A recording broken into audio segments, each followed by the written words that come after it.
A very good afternoon and welcome to your favorite teleeducation program, Home Study. I hope that you guys enjoyed your weekend. My name is Lerato Mabilisa, and also joining me in the studio is my colleague Nogwazi Dlamini and the sign language interpreter Nompumelelo Hatebe. A very good afternoon, Nogwazi. A very good afternoon, Lerato, and of course a very good afternoon to our viewers back at home. Like Lerato said, we hope that you had a beautiful weekend and are ready on this Monday afternoon for learning. How was your weekend? My weekend was great. I enjoyed getting rest. How was your weekend today? My weekend was very hectic, very busy, but yes, I rested, but we must soldier on. It's Monday afternoon. Let's get ready for some learning. Speaking of Monday, please give us today's timetable, Nowazi. Alright, viewers at home, this is what your Monday afternoon of learning looks like. From now until 2:30 p.m. we have the grade 0 lesson. From 2:30 p.m. until 3 p.m. we have science for the grades 3 and 4. From 3 p.m. until 3:30 p.m. we have English language for grades 5 and 6. From 3:30 p.m. until 4 p.m. we have mathematics for forms 1 and 2. From 4 p.m. until 4:30 p.m. we have religious education for the Form 4s. And the last lesson for the day from 4:30 p.m. until 5 p.m. is chemistry for the Form 4s. Well, I hope that you guys at home are ready and geared up for learning today. And please do not forget that we have social media platforms, which are YouTube and Facebook, where we are live from 2 p.m. until 5 p.m. And do not forget to click that subscribe button so that whenever we are live, you get a notification. Alright, grade 0s, I hope you are ready for your lesson. After the break is the grade 0 lesson. Lerato will be taking you guys through that with Tracy Smith. We will be right back after this.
Why should we pay our TV license? The content on our local television is actually more up to date. The industry is enhanced. It is a criminal offense not to pay your TV license and attracts a fine of 500 emalangeni or 6 months imprisonment. And the industry is definitely blooming, ladies and gentlemen, so that's what we have for you, but we'll be right back just after the break and we'll give you more of Miss V.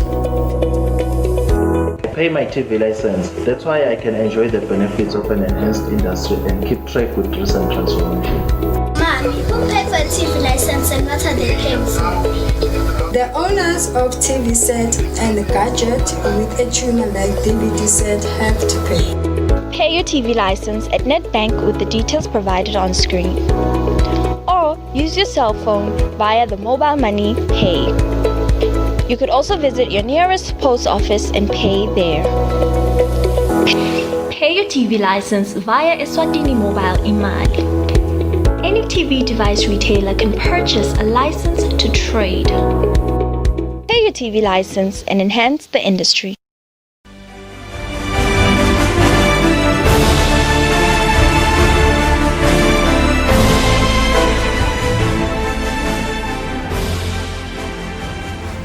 Welcome grade zeros. This is the first subject for the day and for the week. My name is Lirato Mabilisa, and today you're going to be learning about domestic animals with teacher Tracy Smith.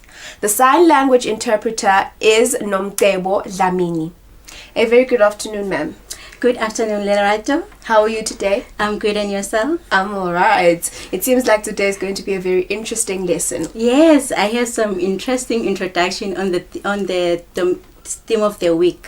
Okay, what did you expect the viewer to have learned by the end of the lesson? By the end of the lesson, the learners should be able to name the domestic animals. They should be able to recognize the color brown and be able to recognize the shape of the wick. Okay, without wasting any time, please begin your lesson. Thank you so much, Lerato. Good afternoon, boys and girls. As Lerato has mentioned, I am teacher Tracy. I am going to be with you. I hope you are going to enjoy your stay today with me. So why don't you start with the days of the week? Let's say the days of the week. Monday, Tuesday, Wednesday, Thursday, Friday, Saturday. Let's say the days of the week again. Sunday, Monday, Tuesday, Wednesday, Thursday, Friday, and Saturday. So, I want us to sing a song. I am going to sing the song first, then you are going to join me. It says, Sunday, Monday, Tuesday, Wednesday, Thursday, Friday, Saturday. Sunday, Monday, Tuesday, Wednesday, Thursday, Friday, Saturday. Alright, my song goes like that. Now I would like you to join me in singing the song of the week. Sunday, Monday, Tuesday, Wednesday, Thursday, Friday, Saturday. Sunday, Monday, Tuesday, Wednesday, Thursday, Friday, Saturday. Then it goes on and say like this. There are 7 days a week. Sunday, Monday, Tuesday, Wednesday, Thursday, Friday, Saturday. Thank you, boys and girls. That was the song of the week. What is the day today? Do you know what day is it? Or we should start what day was it yesterday? Where were you yesterday? I can hear someone say church. Very good. Yesterday we were at church. And we normally go to church on Sunday. Alright. Yesterday was Sunday because we were at church. So if yesterday was Sunday, what day come after Sunday? Monday. Very good. After Sunday, it is Monday. So today it is Monday. Now we are going to go to our weather of today. How is the weather where you are? Is it cold? Is it hot? I don't know. But where I am, it is very, very cold. Even though I'm not wearing a jacket. But when you look outside, there are a lot of clouds. I hope where you are, there are also a lot of clouds like where I am. Alright. So now we're going to talk about the letter of the week. Before we talk about the letter of the week, I want us to sing a song. It will stop right where we're supposed to be today. It says A, B, C, D, E, F, G, H, I, J, K. I. Just like I. Alright, so our letter of the week is I. Let's say I. Very good. So I is for island. I is for island. Now look at me. What am I doing? What am I licking? I Ice cream. Very good. I am licking ice cream, just the same as the letter I. So here I have big letter I and I have small letter I.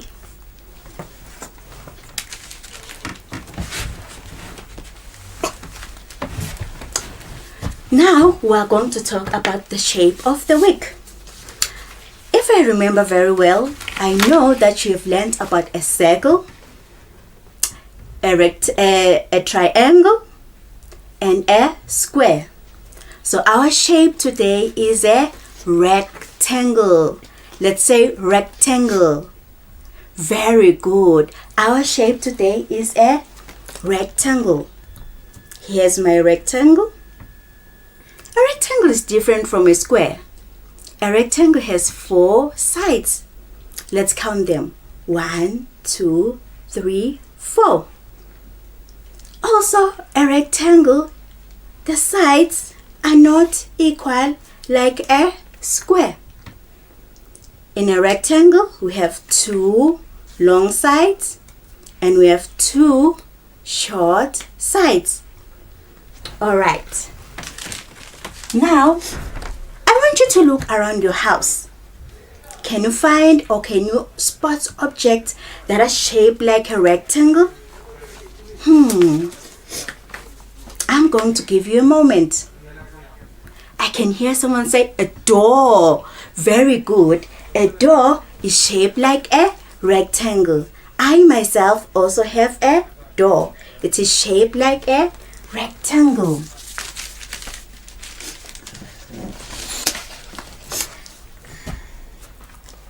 Which other objects around your home that are shaped like a rectangle? Windows. Very good. I also have windows that are shaped like a rectangle. Also, I have my other pictures that are shaped like a rectangle. This is a television screen where you are watching me right now. It is also shaped like a rectangle. And lastly, I have a microwave. A microwave is also shaped like a rectangle.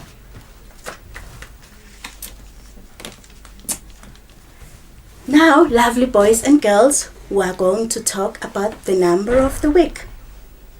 I want us to count because I know you remember the last number we learned about last week. Are you ready to count with me? Let's count. 1, 2, 3, 4, 5, 6, 7. Very good. Our number today is number 7. With me, I have a picture of number 7 and 7 umbrellas. Can you count the pictures together? 1, 2, 3, 4, 5, 6, 7. We have 7 umbrellas. Alright. Now we are going to use some counters to count 7 objects. Are you ready to count with me? 1, 2, 3,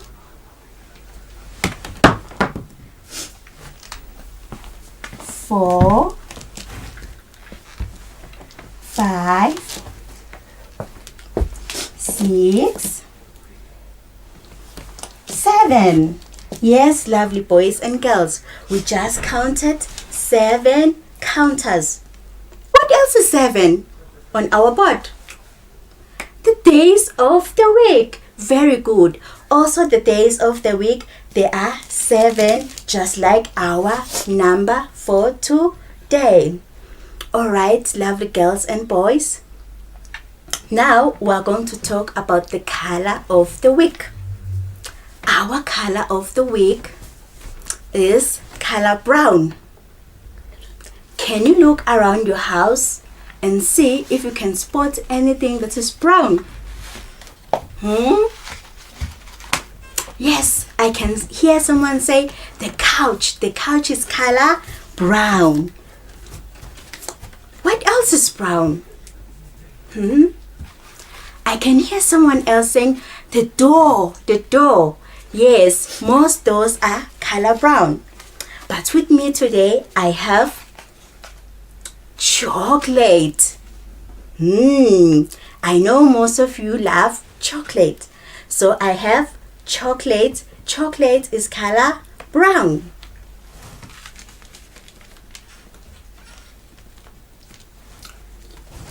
Now, the next picture also is yummy. It's also yummy. What else is color brown that is yummy? Cake. We have cake. A chocolate cake is also color brown.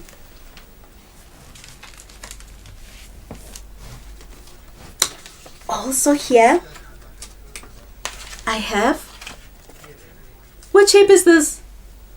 A rectangle. We have a brown rectangle, just like our shape of the week. It is also color brown. I also have a brown jacket. Do you also have brown clothes? Yes, I can hear some of you saying brown pants, brown t-shirts. So also some clothes are color brown.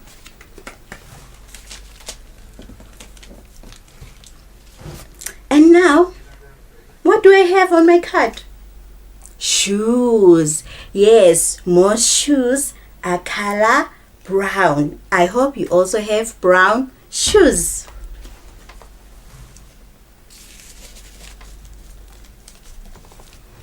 So now, lovely boys and girls, we have reached the interesting part of my lesson. Our theme of the week is domestic animals. So, we are going to play a game, a guessing game. I am going to say the sounds of the animals, and you have to tell me the name of the animal. All right. I hope you are ready. Are you ready? Listen carefully for the sounds. My first animal makes the sound woof, woof, woof, woof. Which animal makes that sound? Very good. It is a dog. A dog barks. Now, my next animal makes the sound moo, moo. Which animal makes that sound? Cow. Very good. A cow makes that sound.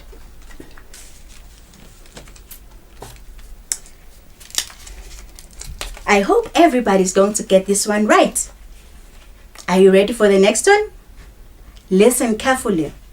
The next one goes quack, quack. It goes quack, quack. Which animal is that? A duck. Very good. It is a duck. I am going to put my duck over here. The next animal goes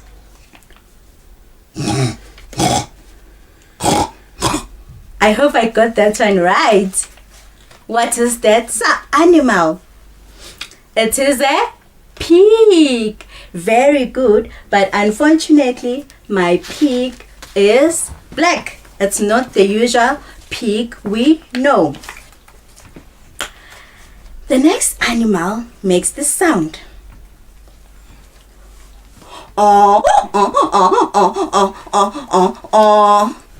Which animal makes that sound? A donkey. Very good. It is a donkey. The next animal makes the sound. Hey, hey, hey. Which animal makes that sound? Can you guess? We usually write this animal. It is a horse. Very good. I have some horses over here. Are you ready for the next animal? Now listen, because this one can be quite tricky. It goes ba, ba. Which animal makes that sound? I know. It is a sheep. Very good. We have sheep. Now, this next animal, we usually cook it. It goes coo-coo-coo-coo. Coo-coo-coo-coo. Which animal makes that sound? Chickens. Very good. We have some chickens. Now, this next animal, we usually make fun of this animal. Are you ready for it? It goes meh, meh. Which animal makes that sound? Can you guess? It is a goat. Very good. It is a goat. Now my last animal, we usually keep it as a pet. Can you guess that animal? Now listen carefully. It goes meow, meow, meow. Which animal makes that sound? I know you got it right. It is a cat. So, lovely boys and girls, these are our domestic animals. I hope you have some of these animals at home, because domestic animals are animals we keep at home, or we can find them in a farm. Alright. Thank you so much, lovely boys and girls. I hope you remember that we started with the days of the week. And we said there are 7 days of the week, just like the number 7. And I hope you still remember that our new shape is a rectangle. And I hope you're not going to forget about our yummy color, chocolate. It is color brown. Thank you so much. Thank you very much, Teacher Smith. I'm sure that the grade zeros enjoyed this lesson, because I surely did. I'm hoping you're coming again next time. Yes, I'll be singing you next time. Ooh, thank you very much. Now, grade 3s and 4s, get closer to your screen, because your science teacher, Teacher Lindelwa Zulu, will be back after this infomercial. Let's take a quick infomercial break.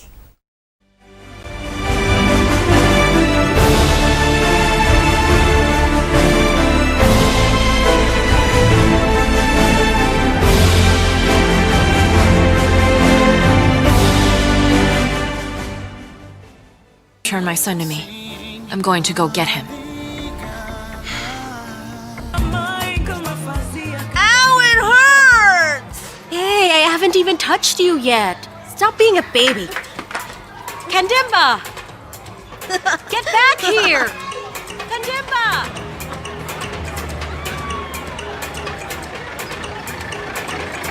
Kandimba!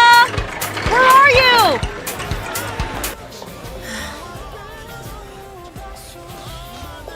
What's with that face? You don't feel well? How did your interview go? Bad. Really bad. Well, I'd like to have a cup of coffee, please. Because I want to help you out, I Your really father can't. won't let you. It's just that at this time, the sales of the store don't justify hiring another person, Auntie. But if that's the issue, I could work on commission, Sarah. I already proved to you I'm a good salesperson. Look, I'm really sorry, but jobs don't just pop up because people need them. Maybe you should find someone who feels as lonely as you do. Someone who knows how to spoil you and likes it. Sinibusele maswati lamahle kanye nabo bonke bazalwane eveni laseswatini. Igama lami ngingu-Ayandazwane, Health Promotions Officer walohlelo lolushasha lolubitwa ngekuthi yi-Faith and Community Initiative, kafishane FCI. Njengoba sisho soke sikhuluma ngokusebenzisana nebandla. Bafundisi nisho njalo namabandla anebantu akhiwa abantu lebafikayo lebangela lamaswati lesikhuluma ngawo. And kuyindlela nje kuba niyona leyo platform lenye lekubonakala singayisebenzisa kwabonakala even then singayisebenzisa ukuthi sikhone ukuthi sifike kubo bonke abantu. Ikakhulu lubuke ukuthi bantu basitakale kwekuqala endzabeni ukuthi kwanze umsebenzi wokuvikela igciwane le-HIV la kangwane. But labantu bebati disclose bona batisho bona sibanjani baphathekile bathantazelwe labo banlabo nabativa bangcono bebasithatha hayi ngitiva sengiphilile mina asizange ngisho kanye ndakunika nje good example sibatshela sabayekela amaphilisi. Namhla ke ngithe ukuthi ukuthata indvodza ngithe ukuthata babe ukuthi asade isimo sakhe sengadi kumcoka ukuthi usade isimo sengadi ukuze utokhombisa luthando lonalo emndenini wakho utokhombisa luthando lonalo nasemphakathini.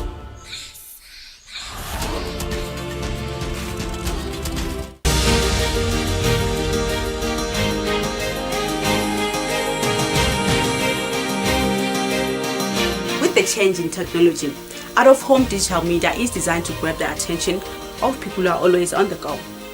You can now watch your favorite show, Usile Breakfast Show and Dinzaba at 7 on your favorite YouTube channel. It's simple. You can stream these shows by following these quick, easy steps. Number 1, open YouTube. Number 2, search for Eswatini TV and click on Eswatini TV. Number 3, after you had entered on Eswatini TV, look for Dinzaba or KPS. And while you're at it, don't forget to like, subscribe and ring the bell button to get notifications of our video uploads and streams. And lastly, enjoy the stream. Stay home and watch Eswatini TV. Stay safe.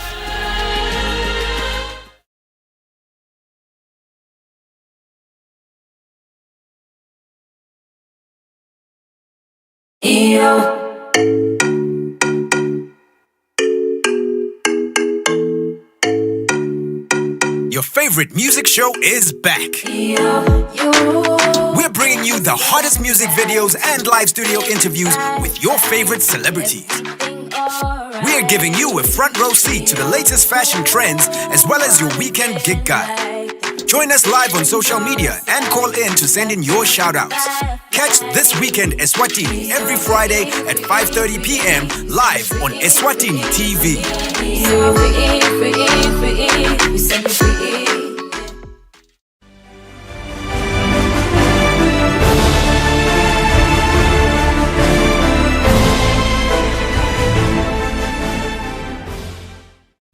Welcome grade 3s and 4s. This is the second lesson for today and you are learning science with teacher Lindelwa Zulu. My name is Lirato Mabilisa and also joining me in the studio is the sign language interpreter Nompumelelo Hatebe.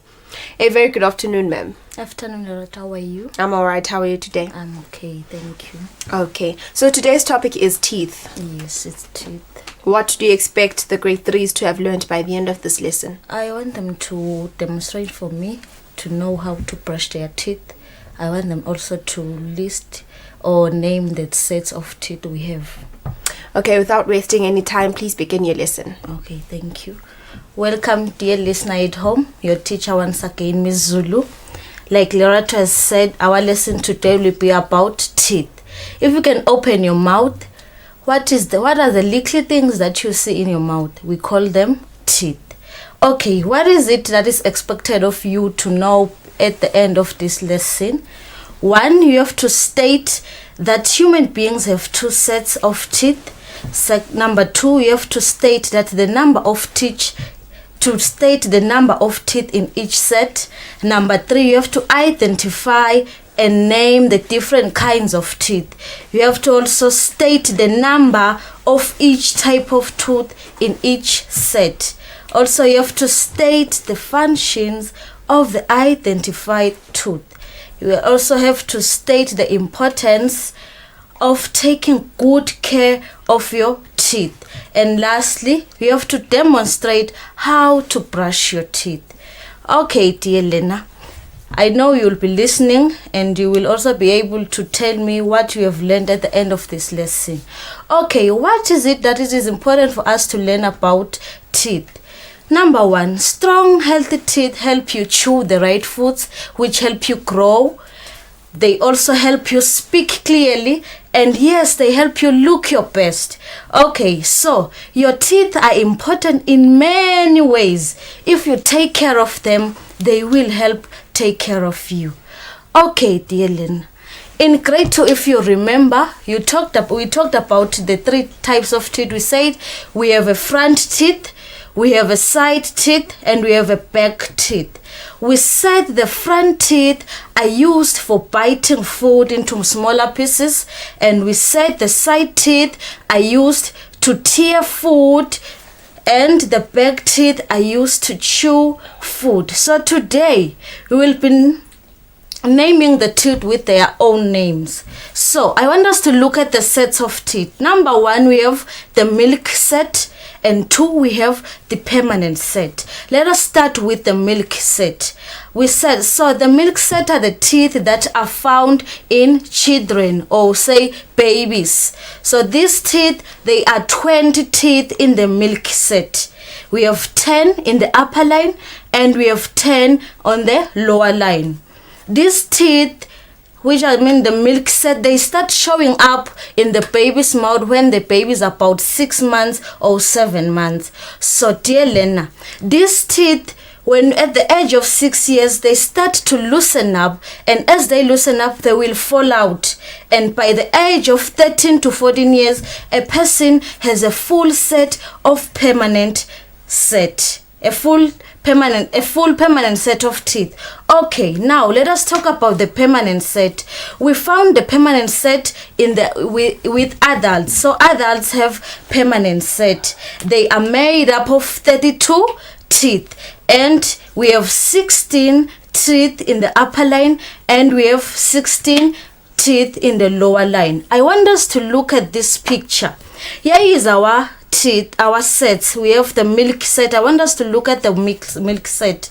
So this is the milk set. I said we have 20 teeth. I want us to count them together, dear Lena at home. I hope you are following. Okay, now let us count them. In the upper line we have 1, 2, 3, 4, 5, 6, 7, 8, 9, 10. And in the lower line we have 1, 2, 3, 4, 5, 6, 7, 8, 9, 10. So 10 plus 10 makes up 20. So we have 20 teeth in the milk set. Now I want us to look at the permanent set. Here is the permanent set. Remember I said we have 32 teeth in the permanent set. I want us to count them together. Count with me. 1, 2, 3, 4, 5, 6, 7, 8, 9, 10, 11, 12, 13, 14, 15, 16 in the upper line. Then in the lower line we have 1, 2, 3, 4, 5, 6, 7, 8, 9, 10, 11, 12, 13, 14, 15, 16. So 16 plus 16 give us 20. Good, dear Lena. So we have 32, or give us 32, sorry. Thank you, I know you were listening. I hope you saw that mistake. Okay, so 16 plus 16 give us 32. Okay, dear Lena, let us continue. Now, I want us to look at our friend here, Junior. As I said before, I said the teeth when we are 6 years, they loosen up and they fall out. So our friend here has got some tooth gap. So if he lost out his teeth, I want us to count the tooth gaps. We have 1, 2, 3. There are 3 tooth gaps. So after some time, Junior's teeth will grow up again, and when the 3 teeth that has loosened out, that has fallen out, grow up, they will become the permanent set. So he's going to have permanent set when they grow back. Okay, dear Lena, thank you so much. I want to see if you were listening. So this is our question. How many teeth are in the milk set and permanent set? Let me read the question again. How many teeth are in the milk set and permanent set? So we have our answers here. I want you to choose the correct answer. In A, it is 15 teeth in the milk set and 20 teeth in the permanent set. B, we have 20 teeth in the milk set, 32 teeth in the permanent set.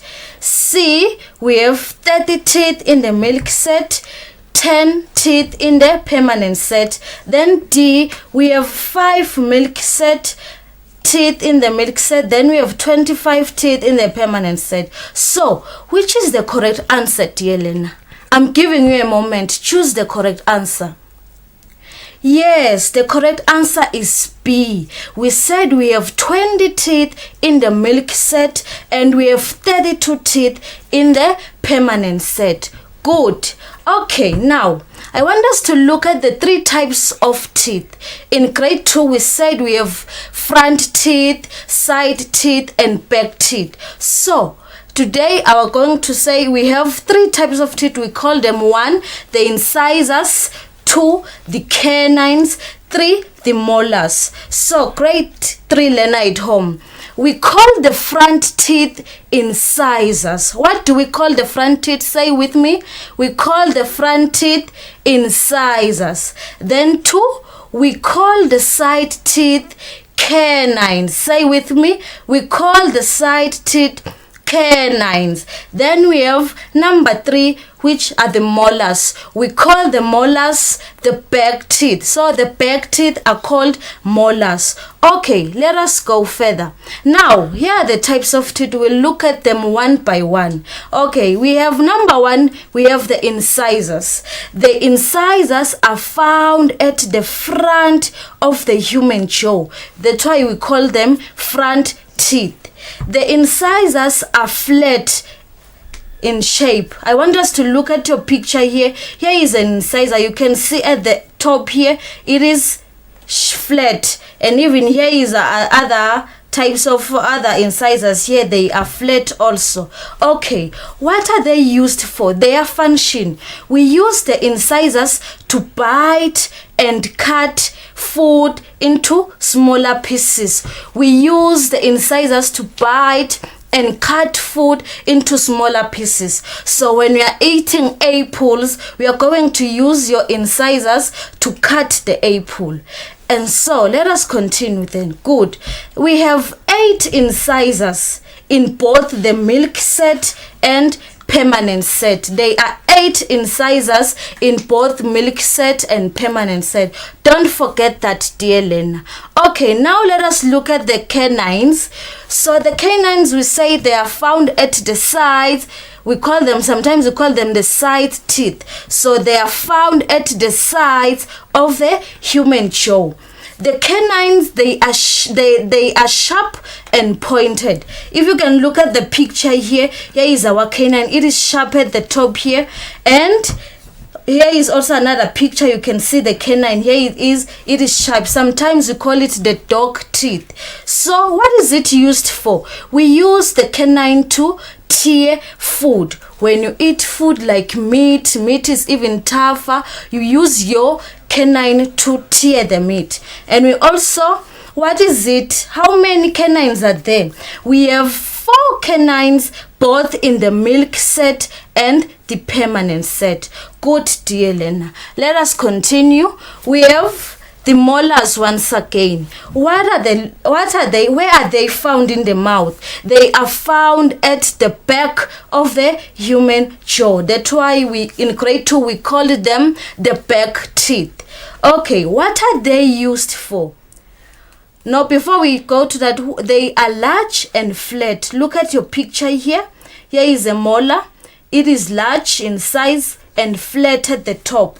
Even here you can see it. So it is used to chew and grind food. We use the molars to chew and to grind food. Okay, now, how many molars are there in the milk set? We have 8 molars in the milk set. And we have 20 molars in the permanent set. Dear learner, do not forget, there are 8 molars in the milk set and 20 molars in the permanent set. Okay, thank you. Let us continue. So, for your teeth to help you chew, grind food, cut food, tear food, you have to take good care of them. There are a number of ways we are going to talk about that you have to use when you take care of your teeth. Number 1, you have to brush your teeth twice a day. Brush your teeth twice a day. I know sometimes when you go to school, you don't carry your toothbrushes, but you can, before you leave for school, you have to brush your teeth, especially after eating your breakfast. Then you can also brush your teeth before you go to bed, which is after eating your supper. So why do we brush? To remove the food remains that remains in your teeth after eating. So traditionally, when you don't have a toothbrush, you can use umsudana, which is a plant whereby you cut off the stem and you use it to brush your teeth. Number 2, you can also rinse your mouth oftenly. What do you use to rinse your mouth? You use water. At school during break time, like I have said, you don't carry your toothbrushes with you, so you can use your water after eating your break or your lunch. You can use water. You just drink a little water, you rinse your mouth and you spit out that water. Good. Also, you can floss your teeth to remove food remains stuck between the teeth. So when you floss, you use a dental floss. Why do we use a dental floss? A dental floss is tiny enough for it to reach in between the teeth, whereby the toothbrush cannot be able to reach. So the dental floss is good for flossing your teeth. Okay, also you can visit the dentist regularly for regular checkups, at least every 6 months or 8 months. So the dentist is going to check your teeth if they are strong enough, if they are still healthy. So make sure you visit a dentist every 6 months. Also, avoid biting hard objects. Dear learner, please do not use your teeth to bite hard objects. Do not use your teeth maybe to open broccoli tops. Do not use your teeth to crack bones of meat, because you're going to crack them. Also, number last, you have to eat healthy diet. When I'm talking about healthy diet, I'm talking about a balanced meal with vegetables. You can eat fruits, and you can also eat foods that are rich with calcium, enriched in calcium. These foods includes milk. You can drink milk. You can even eat cheese. So, with the 6 things, you can help yourself to take care of your teeth, for them to take care of you. Okay, now, like I talked about brushing your teeth, I want us to look as to how do we brush our teeth. Of course, when brushing, I said we brush your teeth twice a day. Remember, you use a toothpaste and you use a toothbrush, and of course, clean water.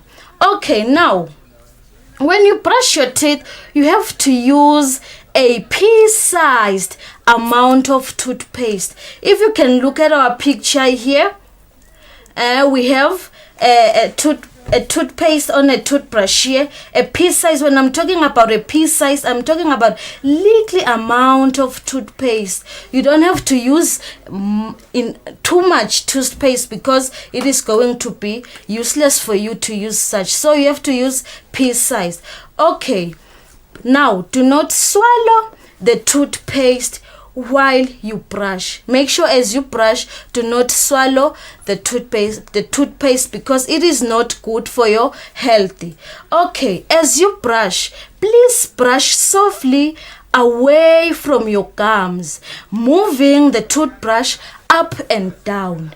And do not forget to brush your tongue because some of the food remains, they got stuck on your tongue, so it is important for you to brush the tongue. And lastly, you have to rinse your mouth thoroughly with clean water. Rinse your mouth thoroughly with clean water, and also after rinsing your mouth, you can rinse your toothbrush. Okay, dear Lena, to see that you were listening, give me the 3 basic things you use when brushing your teeth. I said 1, it is your toothpaste. 2, it is your toothbrush. And last, it is clean water. Good, dear Lena. Okay, so what happens when you do not take care of your teeth? I said when you take care of your teeth, you need to brush, you floss, you rinse. So what happens when you do not take good care of your teeth? I want us to look at our pictures here. We have got our friends here.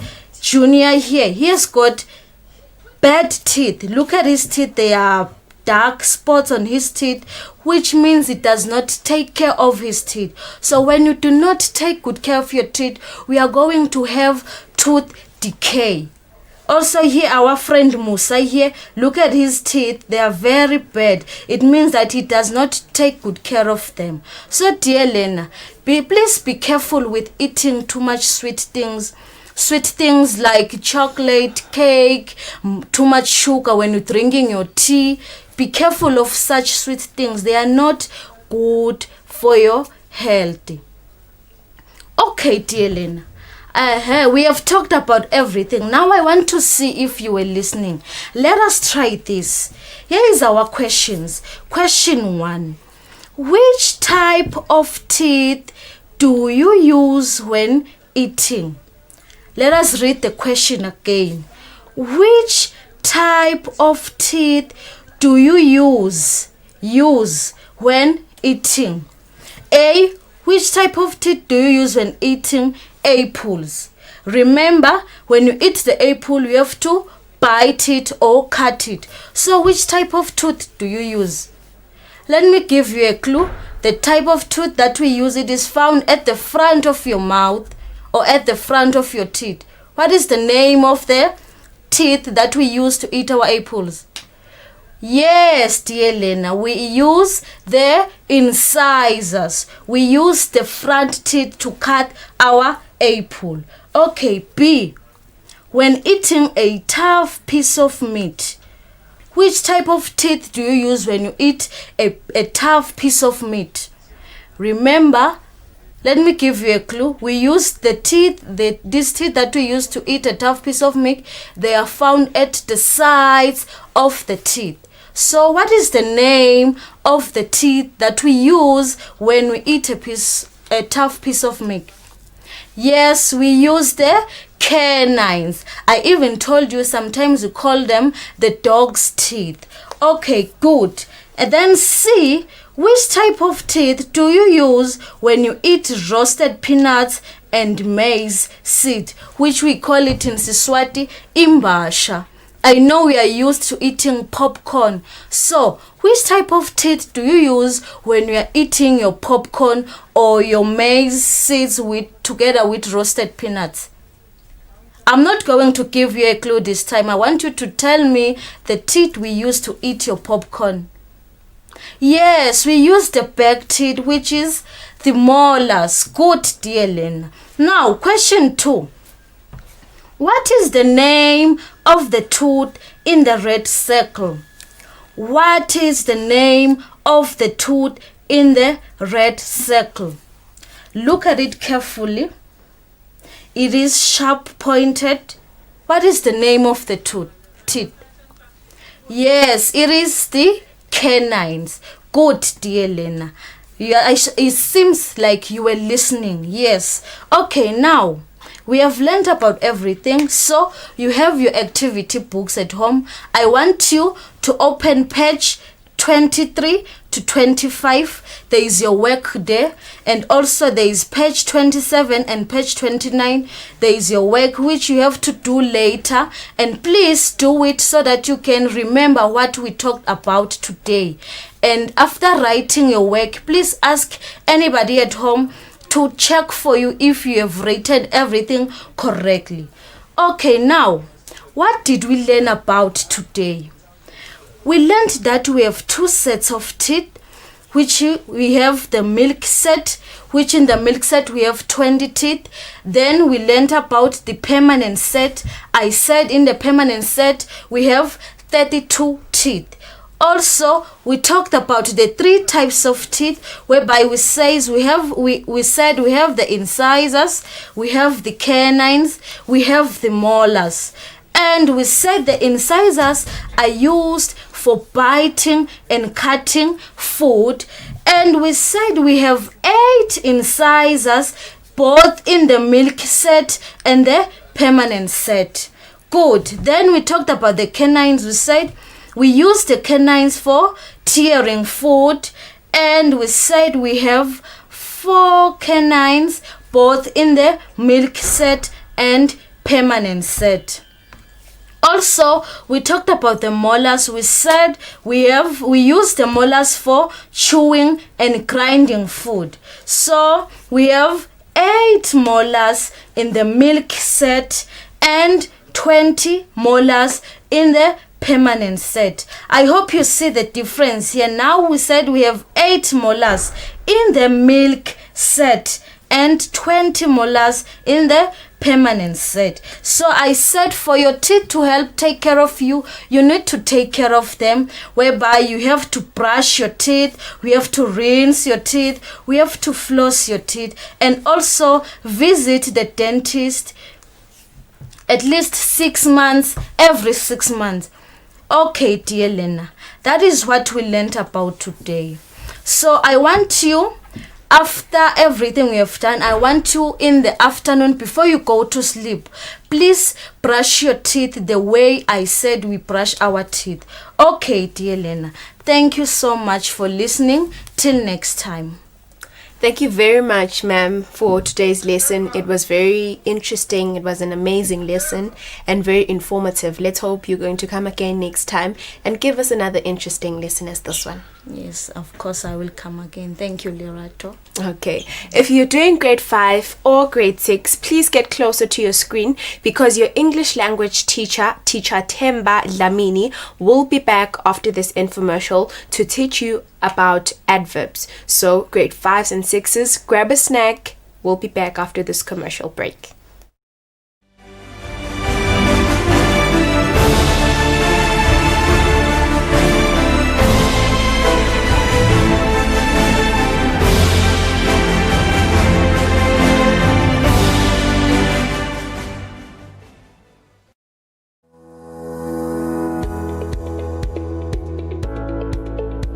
Why should we pay our TV license? The content on our local television is actually more up to date. The industry is enhanced. It is a criminal offense not to pay your TV license and attracts a fine of 500 emalangeni or 6 months imprisonment. And the industry is definitely blooming, ladies and gentlemen, so that's what we have for you, but we'll be right back just after the break and we'll give you more of Miss V. Pay my TV license. That's why I can enjoy the benefits of an enhanced industry and keep track with recent transformation.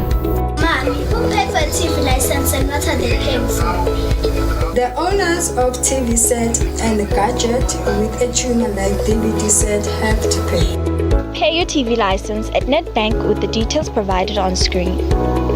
Or use your cell phone via the mobile money Pay. You could also visit your nearest post office and pay there.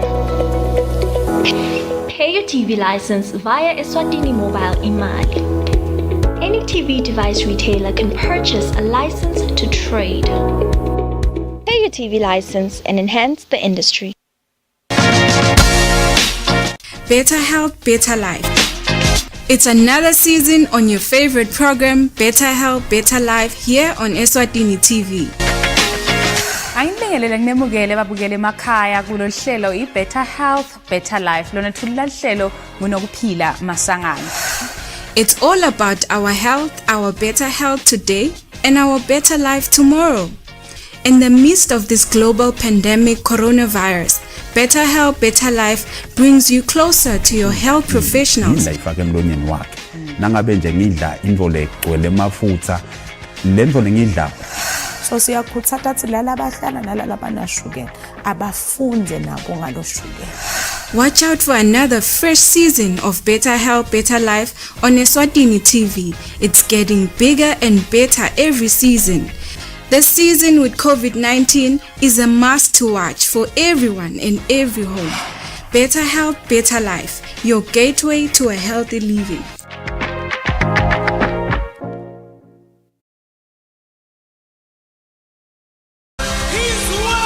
Usiseka, uvuseleleke, wakheke moyeni nomculo wetenkolo bahlabeleli balapha eSwatini. Sikulethele abahlabeleli abadala nabo lapha sekhula emculweni wetenkolo bahlabela bukhoma lapha eSwatini.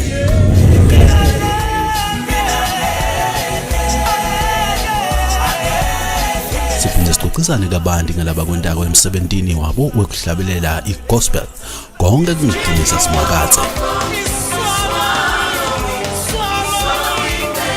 Ungaphathelwa ngomculo wegospel khona lapha eSwatini TV.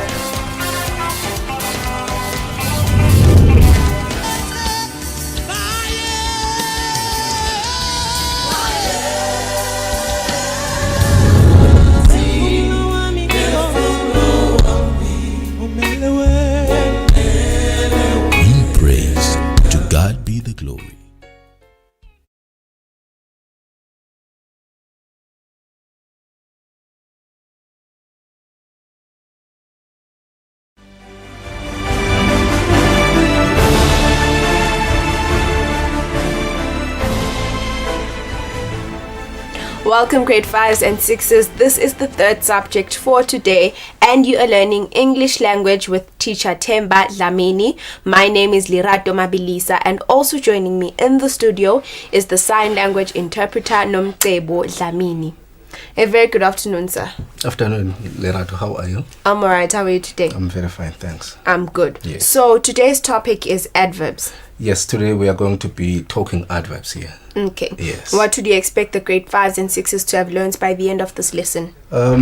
With this lesson today, I expect my grade 5s and 6s to have learned a lot of things. You know, now and again we read compositions back at schools. We read letters. We read dialogues, and then you tend to lose interest as you are reading. Why? Because our learners do not use modifying words or do not use words which make you to have more interest on continuing with reading whatever they have written there. So today I'm here to teach them about adverbs so that they know that as they write their compositions, letters or whatsoever at school, they are able to use adverbs so that their work gives interest to the reader or to the people whom they are talking to, that is, to those who are listening to them. Okay. Yes. Without wasting any time, please may you begin your lesson. All right. Thank you very much, Lerato. Let me take this opportunity to greet my grade 5s and grade 6 back at home. This is teacher Dlamini. I'm going to be teaching you today about adverbs, as Lerato has just said. Now, before we can start talking about the adverbs themselves, it is important for us to look at why exactly it is important for us to read or to do adverbs. So let us start by looking at the rationale for today's lesson. Now we are saying the importance of this lesson is to help improve your language skills. That is to say, you at home, the reason we are here to teach you about this lesson today, it is because we want you to improve in your language skills. It is also to provide and equip you with skills on how and when to use adverbs properly. We don't have to use adverbs anyhow, but we need to know when and how we are supposed to use these adverbs we are talking about today properly, so that you'll be able to make your sentences clearer and less awkward. That is very important. When you are using adverbs, you are making your sentences or whatever text you are writing to be more clearer and to be less awkward and smoother through the way you describe your verbs, your adjectives, and also your adverbs. So it means now, if you are at home there listening to me now, you are going to be asking yourself, what are these adverbs that we are going to be talking about? These 3 words here are going to give you at least a glimpse of what these adverbs we are going to be talking about are. Now, let us look at the objectives of our lesson today. We are saying at the end of this lesson, you should be able to define an adverb. We cannot talk about something we do not know. So we need to start by defining what an adverb is. And also we need to state the different adverbs. Here there are many different types of adverbs, but here in our level we are just going to look at 4 of them. And also we should be able to identify adverbs given in sentences. We should be able that when we have been given a sentence, we should be able to spot an adverb on that sentence. And as usual, we are going to need our textbooks, we are going to need our exercise books, and also we are going to need a pen, which we are going to use as we are writing here. Now, first and foremost, we need to start by defining what an adverb is. So we are saying an adverb is a word that gives us more information, or it describes or modifies a verb. So if we can give an example of the definition we've just given, it says he sings loudly. So we are saying this adverb here is modifying the verb sings. Again, we are saying an adverb can describe an adjective. That is to say, an adverb also describes or modifies what? An adjective. For example, you can say very tall. Let us say the teacher is very tall. So very in this case is an adverb which modifies the adjective tall. And then again we can say an adverb can describe another verb. An adverb can describe another verb. That is very important to take notice of. Let us give an example of this definition now. It says too quickly. So in this case, too and quickly are both adverbs. So we are saying this one here, too, modifies the adverb quickly. And then again, we are saying adverbs often end in ly, but some do not. We are going to see the adverbs which end in ly as we continue with the lesson. But what we are trying to say here is most of the adverbs, they end in ly. We are not saying all of them, most of them, but some do not end in ly. Now, let us just look at examples of adverbs used in sentences. Sentence number 1 is saying, he is very happy today.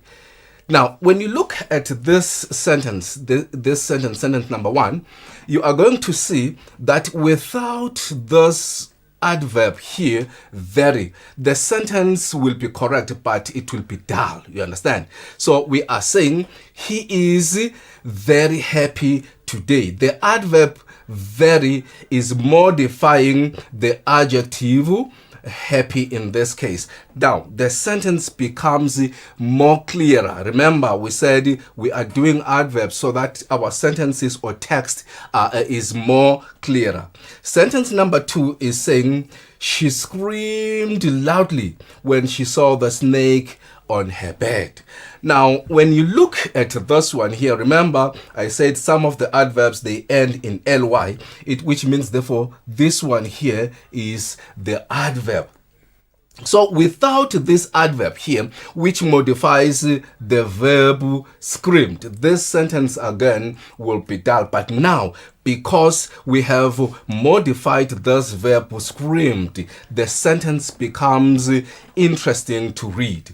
And then sentence number 3 is saying the teacher speaks softly. The teacher speaks softly. You could say the teacher speaks, but that sentence is incomplete.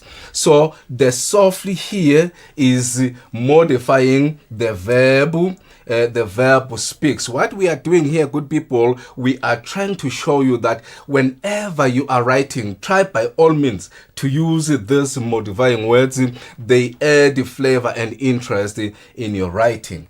And then the last one is fortunately, I had brought an umbrella. So now you can see also here we have an adverb ending in ly, and it tells us about the whole feeling of the sentence.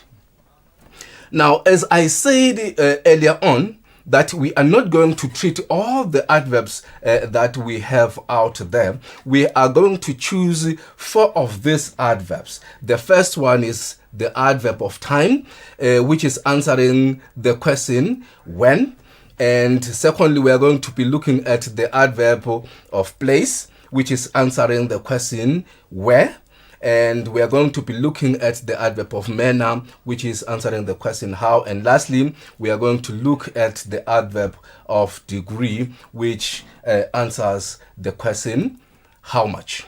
So first, let us begin by looking at the adverb of time. So we are saying this adverb tells us when an action happened. It answers the question when. That is very important. For example, tomorrow, last month, next year, immediately, now, donkey years ago. So all those that I've just underlined here are adverbs of time. Now, let us look at the examples of the adverb of time used in sentences. Now, if you look at the first one here, it says, I am going to the movies. I am going to the movies. And then this sentence is incomplete. Why? Because it leaves you with a question, when. So once there is that question when, it means you need an adverb of time there. Now the second sentence here is saying, I am going to the movies when?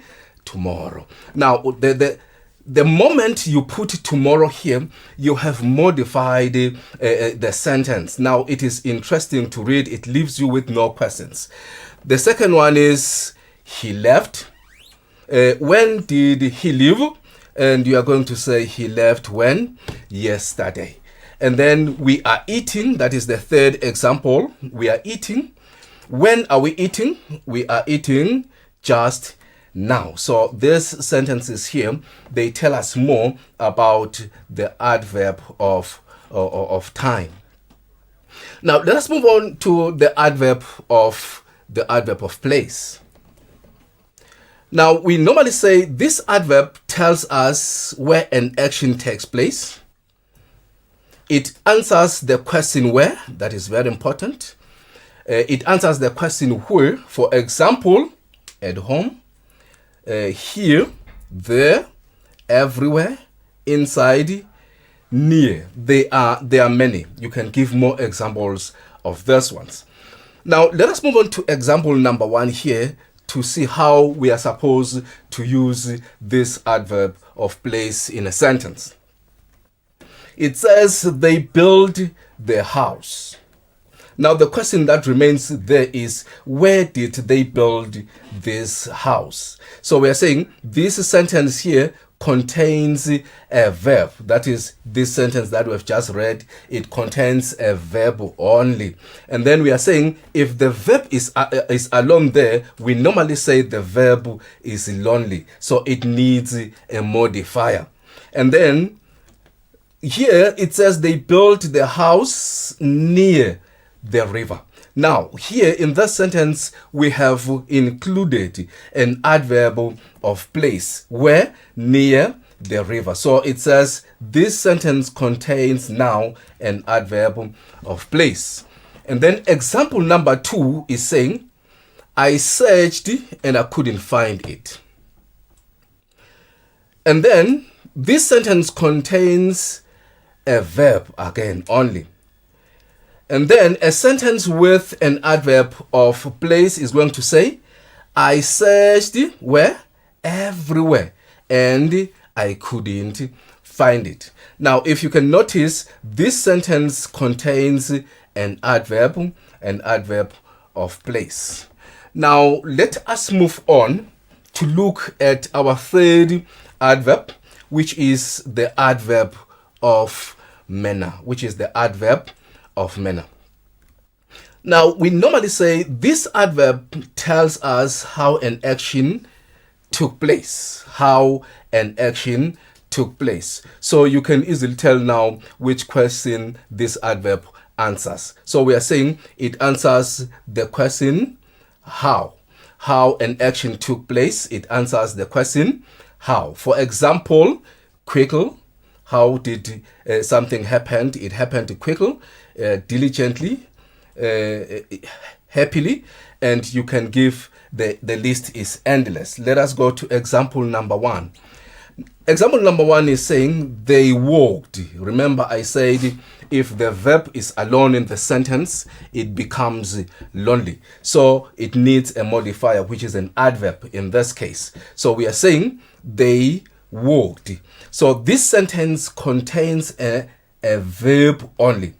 And then now we want to add a modifier in this sentence, which is going to show us the manner in which these people walked. So we are saying they walked quickly. They walked quickly. So we are saying this sentence contains an adverb of manner because it is telling us how these people walked. Example number 2 is saying she is married. And then how is the marriage, or how is she married? So we are going to say this sentence contains a verb only without a modifier. So we are going to say now when the verb is modified, the sentence is going to say she is happily married. So happily in this case is an adverb. And then we are saying this sentence now contains an adverb of manner. Let us move on to example number 3. Example number 3 is saying, she sang. Now again, if you read this sentence here, she sang, you can see that there is only the verb here. Remember, the teacher is saying, if the verb is alone there without a modifier, we normally say that verb is lonely in that sentence. Hence, the need to modify it with, in this case, with this words here. For example, here we are going to say this sentence contains a verb only. So now we need to include an adverb to make it a complete sentence. So we are going to say she sang softly.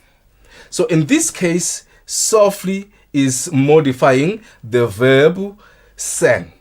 So now this sentence now contains an adverb of manner. I hope you can see the functions of adverbs in these sentences that we have just done before.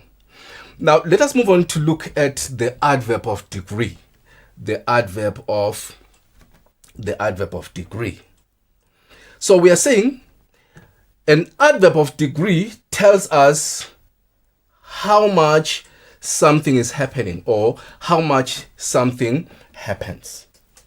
So this adverb answers the question, how much? This adverb answers the question, how much? So examples of this adverb include really, it includes very, it includes almost, it includes to the list is endless. You can always add more of your own examples of the adverb of degree. Now, let us look at a sentence whereby you need to use the adverb of degree. Sentence number 1 is saying, she was angry. She was angry. So this one again doesn't have the adverb of degree. Hence, we are saying it is dull, or it is not interesting. It is not arousing the interest in the reader or your listener to continue reading or listening to what you are saying.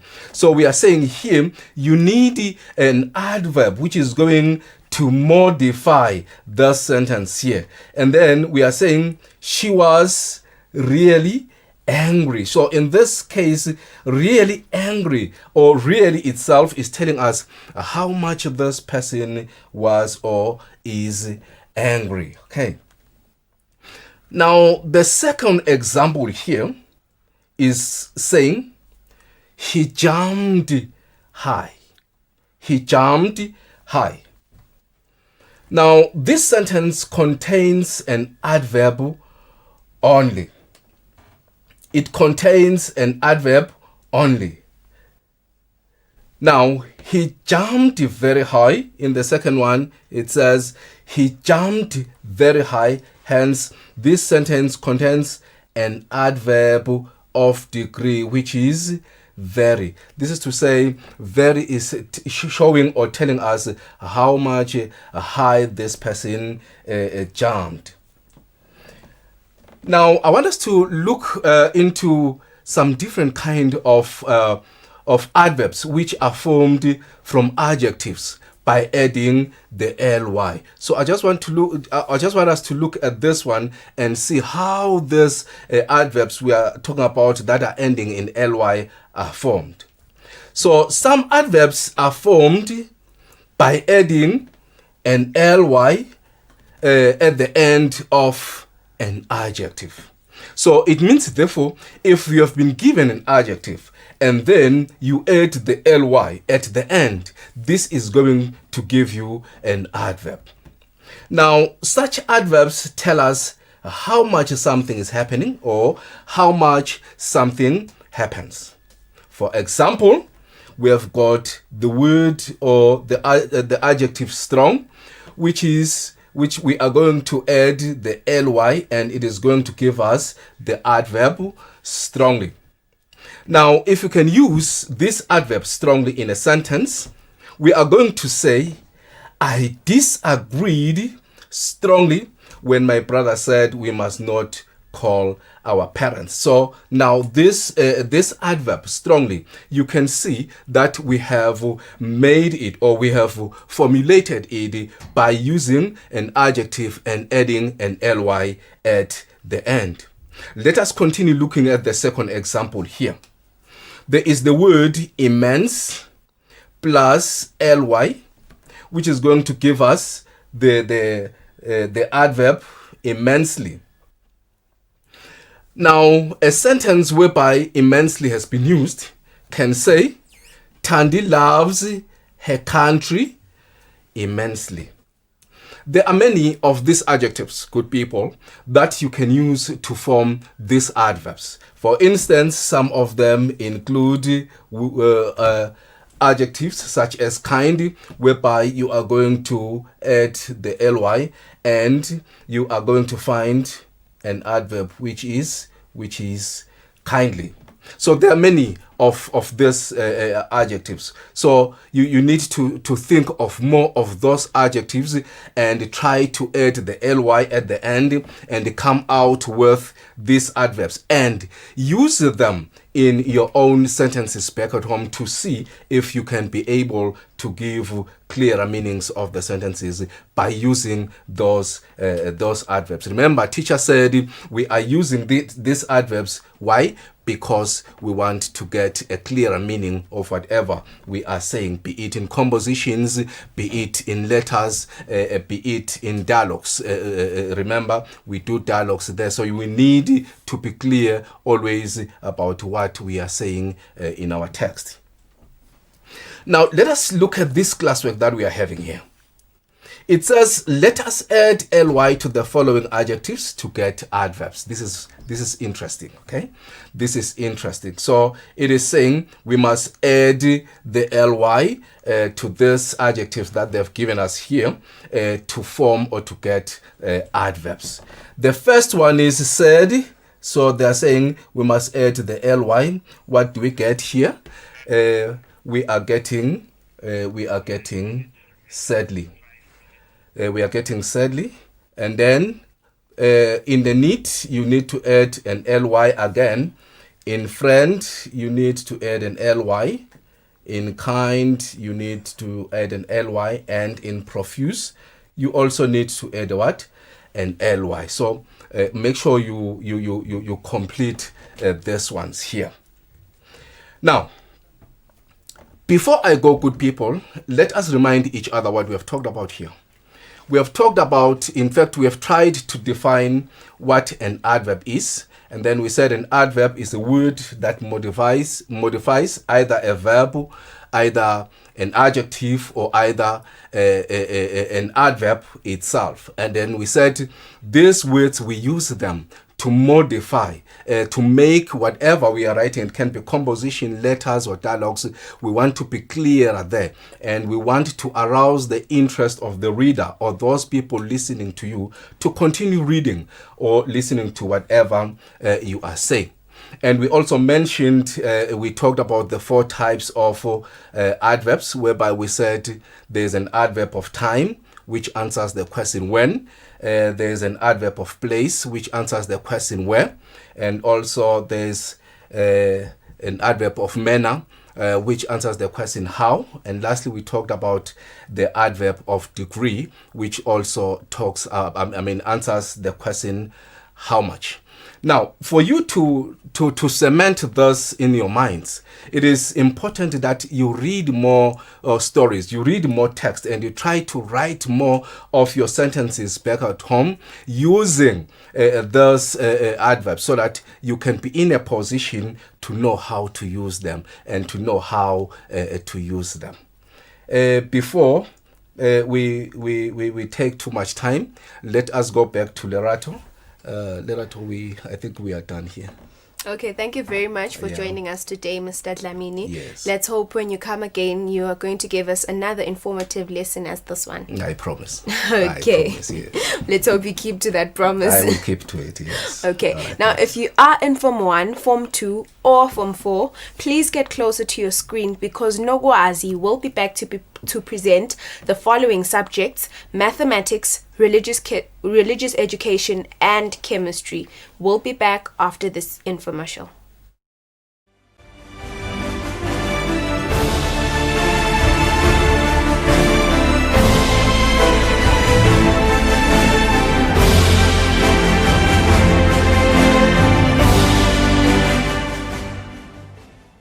At this point, you shouldn't feel as if you do not have it. You have it for sure.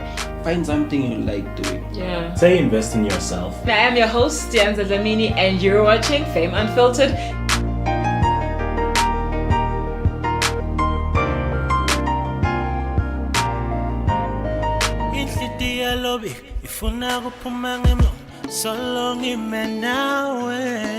Good night and God bless.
Reports to return my son to me. I'm going to go get him.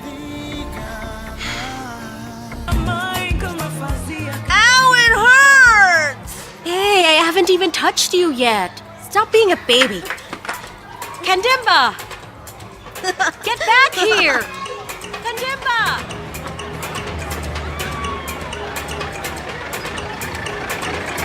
Kandimba! Where are you?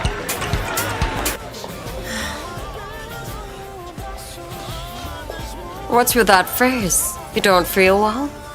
How did your interview go? Bad. Really bad. Well, I'd like to have a cup of coffee, please. Because I want to help you out, Your I really father can't. won't let you.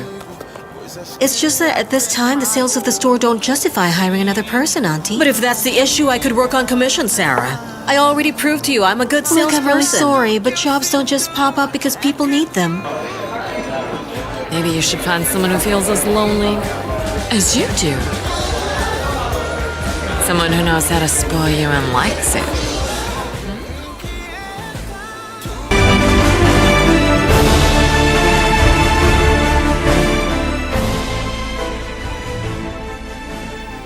Welcome back to Eswatini TV. You are still tuned in to Home Study. A very good afternoon if you have just joined us. My name is Nogwazi Dlamini. Right now we are doing Form 1 and Form 2 Mathematics with Kenneth Nzimanze, who is already with me in the studio. Afternoon, Kenneth. Afternoon, Nogwazi.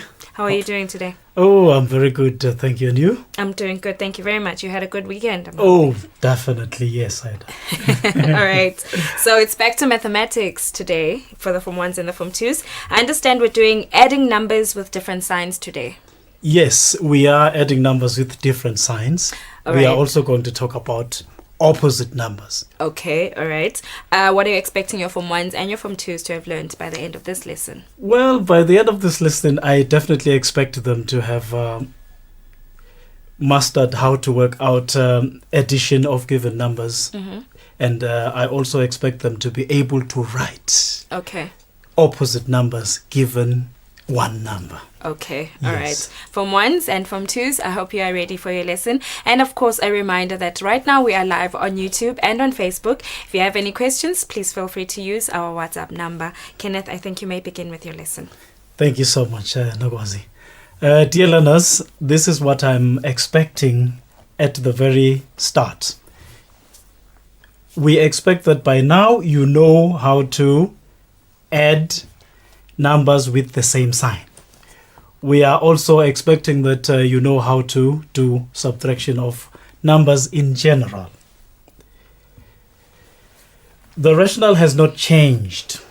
What we mean by the rationale is, why do we need this?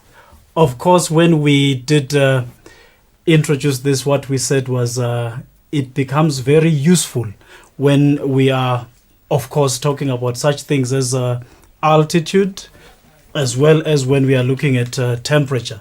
Remember, we said altitude is the height relative to sea level.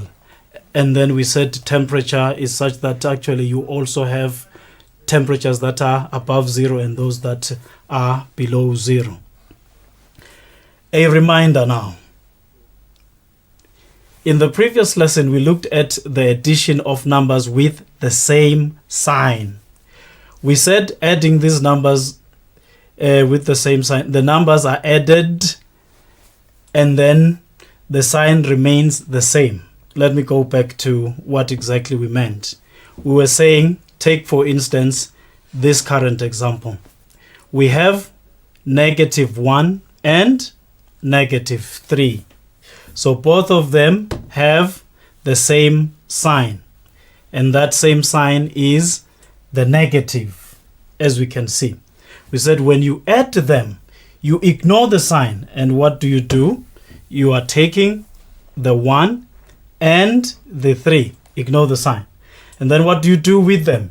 You say, since the sign is the same for both the -1 and the -3, we are going to look at them as 1 and 3. And then what do we do with them? We then add. And we get a 4. And then, but what kind of a 4 is that? Remember, this is my working. I can, yes. What kind of a 4 is that? Let's see what happens. So we said we have 1 and 3 giving us a 4. But the 4 has to carry the sign of the two numbers. So which makes it negative 4 and not positive 4. So it's a 4 that is negative. Of course, we could use the number line. We could say first we are starting at -1. This is where -1. And then if we add -3, this is where -1 is. And then if we are adding -3, it means we are at -1. Because we are adding a negative, it means we are going 3 steps to the left. And look at where we end up. It doesn't look like where I wanted it to be. But so look at where we are going to end up. We are going to end up at that kind of 4. And remember, we said the 4 has to be negative. And we are at -4. So, but then the interesting thing is that even without the number line, we could do the job just like we did. All we have to remember is to maintain the common sign and add. Remember, we are adding. So that is what happens.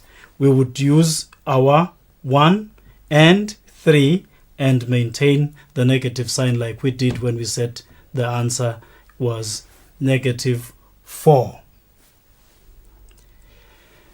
Now, let us come to a concept that is not really supposed to be new. We are looking at opposite numbers. What do we mean by opposite numbers? We mean two numbers which are equal in size, but they have different signs. Two numbers equal in size, different signs. For example, here is +5 and then there is -5. What does +5 mean? It means 5 steps to the right of 0. Here is 0 if we consider our number line. And then +5 means 5 steps to the right of 0. So which means you would have to move like this: 1, 2, 3, 4, 5. That would give us +5. And yet, -5 means 5 steps. Both of them mean 5 steps. But on the other side of 0, we are counting 1, 2, 3, 4, 5. So, if we were to do the other one, maybe in the other direction, you would see it's 1, 2, 3, 5. So, same distance from here to the 5 and from there to there. The difference is in the directions. So, because of that, -5, which is this one, and +5 are opposite numbers. Now, why are we talking about these? They become very important as we continue with our lesson. So we want to look at what happens when we add -5 to 5. Remember, I said we are adding the -5 to 5. What does that mean? It means we start off with the 5. We start off with the 5. And then we add -5. Don't confuse them. Don't think of them as coming in this order: -5 plus 5. No, it is +5. And then to the +5, we are adding -5. So how did we say we go about doing this? We said all we have to do is we have to start at 5. So here is 5. And then we are adding -5. What does that mean? It means we are moving from 5 here. We are moving 5 steps to the left because this is a -5. So we will go like this: 1, 2, 3, 4, 5. And we will end up at 0, as you can see. Now, we could also do it the other way around. That is to say, we add the 5, the +5, to -5. So let us see what would happen then. So we started mathematically, we started with a +5, we added the -5, and we saw that we ended up at 0 on the number line. So, but now if we change, we start off with the -5, to which we add 5. This is what is going to happen. So our starting point is now going to be at -5 here. And then we are adding +5. So it means we are moving 5 steps to the right. So it's going to be 1, 2, 3, 4, 5. And again, we end up at 0. So these opposite numbers are always giving us 0. Whether you start with the -5 or the +5, you are still going to get a 0 when you add opposite numbers. So whenever the same quantities of negatives and positives are added, whatever they may be, the result is 0. Look at this case. We have a -31 whose opposite is +31. So if we add them, we should get a 0. So you can think of any number, like let's say -45 plus +45. We should know that the answer is going to be a 0.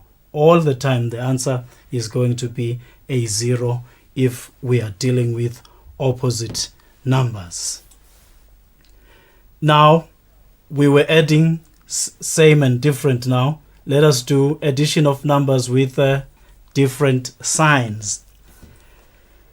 Now we want you to note that it is possible to work out the addition of numbers with different signs without using the number line, because for instance the number line that we had didn't have -45 and 45, and yet we still came up with the answer. So how do we do that? Before we go there, I want us to remember these two statements that we have here. What is a sum? A sum is what you get when you add 2 or more numbers. So it comes from addition.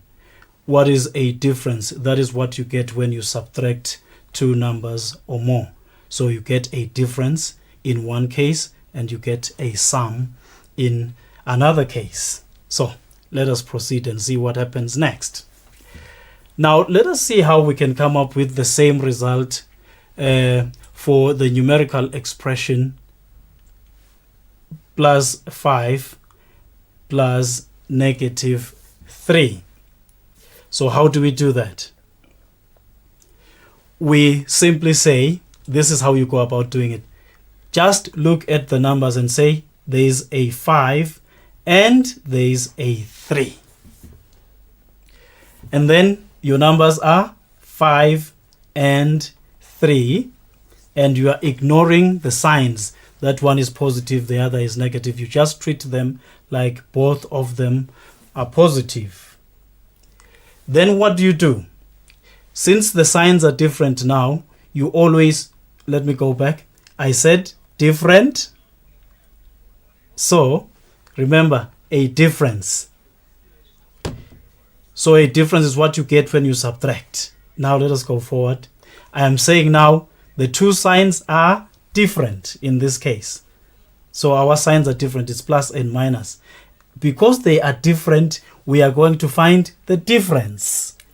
So we are going to have the bigger number, which is 5, and we are going to use it to subtract the smaller number, which is 3. And mind you, that is just my working. That is not what you say. For instance, I will explain what I mean by that. That's not what you say. So 5 minus 3 is going to give you a 2. And then what do you do with the 2? You say, I'm looking at the two signs, the positive and the negative. The 2 must have the sign of the bigger number. The bigger number in this case is 5, which is positive. So the answer is positive. Let me explain what I was saying. I said when you have the 5 plus negative 3, I said you take the 5 and you subtract the 2, and then you go on. Here is what learners might tend to want to do. They might tend to want to do this, which is not correct. Let me show you what I was trying to talk about. They might say plus 5 plus negative 3 is equal to 5 minus 3. Now this is wrong. You cannot do this. This you can do as part of your working, but you cannot then say this is equal to that. If you do it like that, then it becomes wrong. This is part of your working, but it should not come after the equals sign. So we have 5 minus 3 is equal to 2. And then as we have already indicated, your answer is going to be a 2, which has the sign of the bigger number, which is 5. We could also use the idea of opposite numbers to work out the addition. Let us see how we could go about doing that. You realize that 2 plus 3 is the same as 5. So instead of saying 5 plus negative 3, what are we saying now? We are splitting the 5 so that we get something that is related to the 3, and we want its opposite. So we write the 5 as 2 plus 3 before we say plus the negative 3. And as you can see, now we have opposite numbers. We are adding opposite numbers, and we said these will always give you a 0, these ones, so that you will end up having you will have a 2 plus 3 plus negative 3. These give you a 0, and then you end up being left with 2. Of course, if we leave the 2 like that, it means it is positive, like we got it there. Even here we could have put the positive. So the idea of opposite numbers works like that. Now here is an example. Write down these examples so that we can work out the answers together. They say here we are looking at Big Bend, where the temperature is 2 degrees Celsius and the time is 7 p.m. And then they say at 9 it had already dropped. If it had already dropped, it means a negative was added. So it had dropped by 5. So we are adding a negative 5 because it is going down.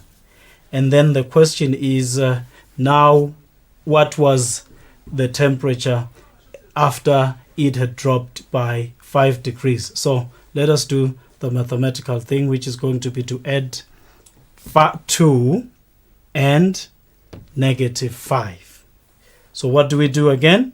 We look at the two numbers. We say, in fact, this is positive 2 plus negative 5, if you like that.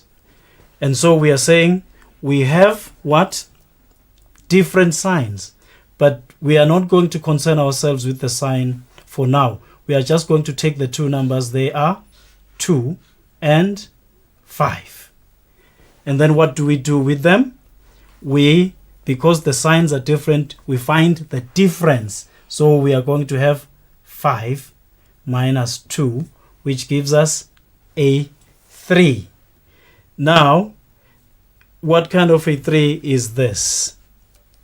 So, because we have already found the 3, we have to go back to our starting point to look at the bigger number. Actually was the 5 with the negative. So our answer is supposed to be negative 3, which is what you have there.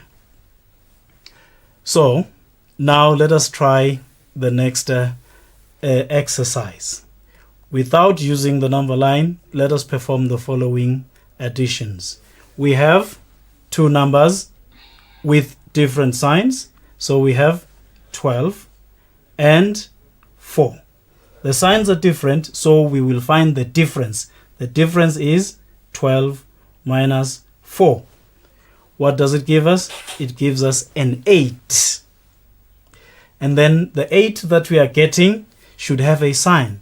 So the sign will come from the sign of the bigger number. So it means our answer is going to be minus 8.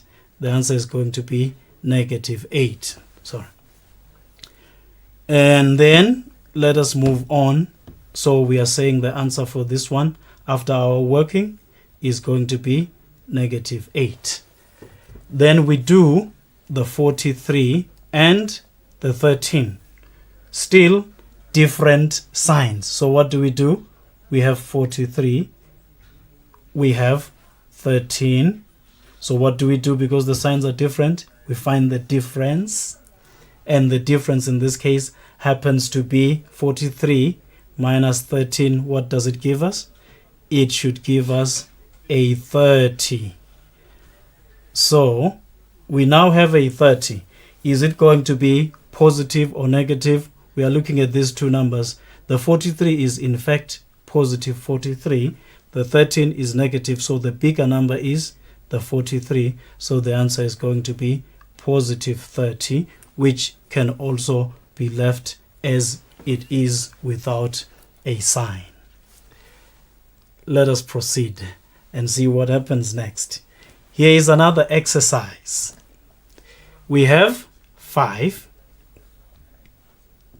and negative 7. So the signs are different one more time. So what numbers do we have? We said we ignore the signs. We just take the numbers. Our numbers are 5 and 7. The signs are different, so we want to find the difference. So we will take the bigger number, which is 7, and subtract the 5. And the difference that we are going to get is going to be a 2. But the question is, what kind of a 2 is that? Let us go back to our starting point. The sign is going to be a negative because the bigger number is 7 with a sign that is negative. So the answer is going to be negative 2. So the answer for the first one is going to be negative 2. So we will have negative 2 here. Let us take B.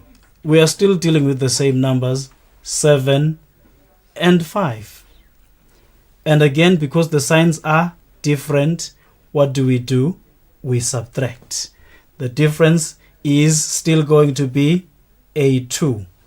But what kind of a 2 in this case? 7 is bigger than 5 and 7 has a positive sign. So this one is going to give us a positive 2. The answer is positive 2 in this case. And then now let's go on to look at these ones which we could not have done.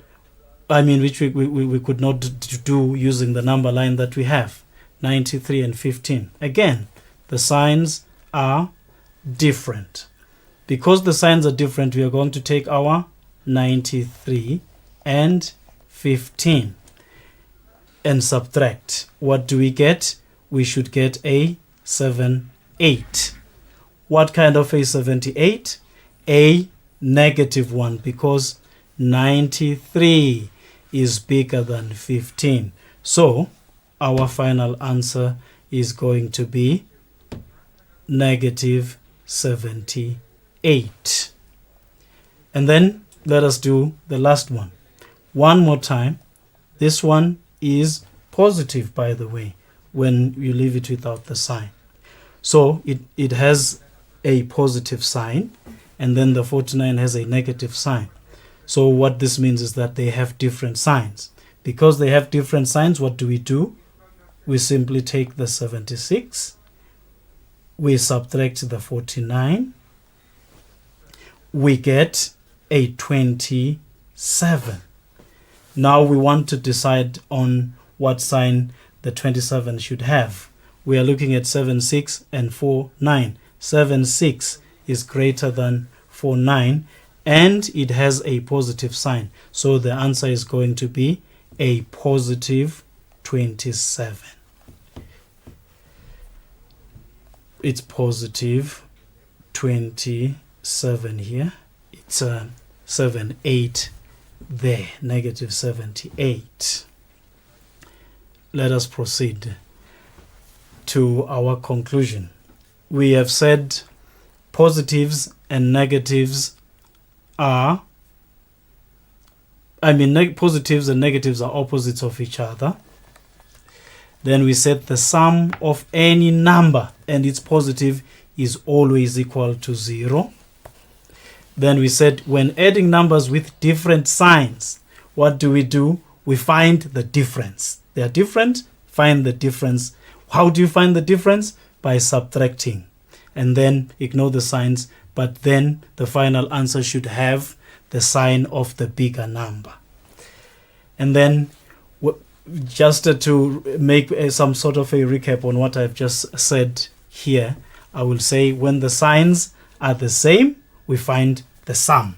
When the signs are different, we find the difference. Of course, having found the sum here, you keep the sign in this case, and then having found the difference here, you keep the sign of the bigger number. Thank you ever so much, dear learners, and we are done for today, Nawazi. Thank you so much, Kenneth, for your lesson. I'm hoping the Form 1s and the Form 2s enjoyed it, and they learned about adding numbers with different signs, and we're hoping to see you soon, of course. Yes, thank you so much. Thank you so much. Form 4s, please get closer to your screens, because up next is the religious education lesson. We will be right back after this.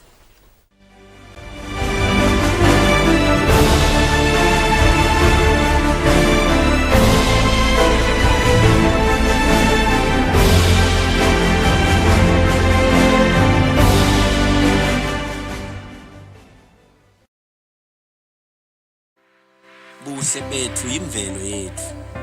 Buhle bethu tindzawo tethu. Indalo yashada nemasiko kuhle kwethu. Kuvakasha kwethula umthwalo emahlombe ethu. Hloma ngwane vuka uvakashe indlela uyikhombe etindzaweni tethu. Temvelo nembukiso ungcebeleke uthathe netithombe.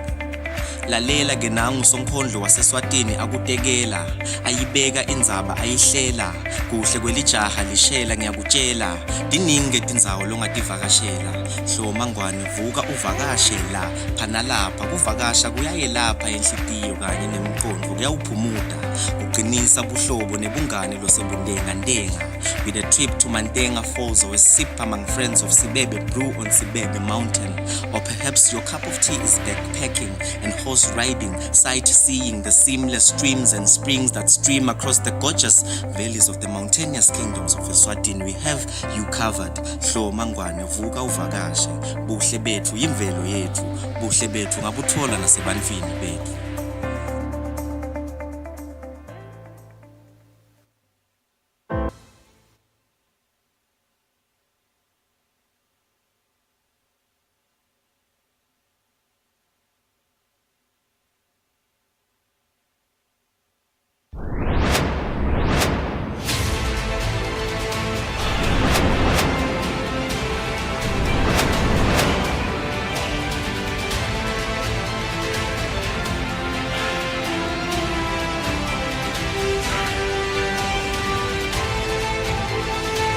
phakathi impi eqeda i-HIV kanye namalaleljeva.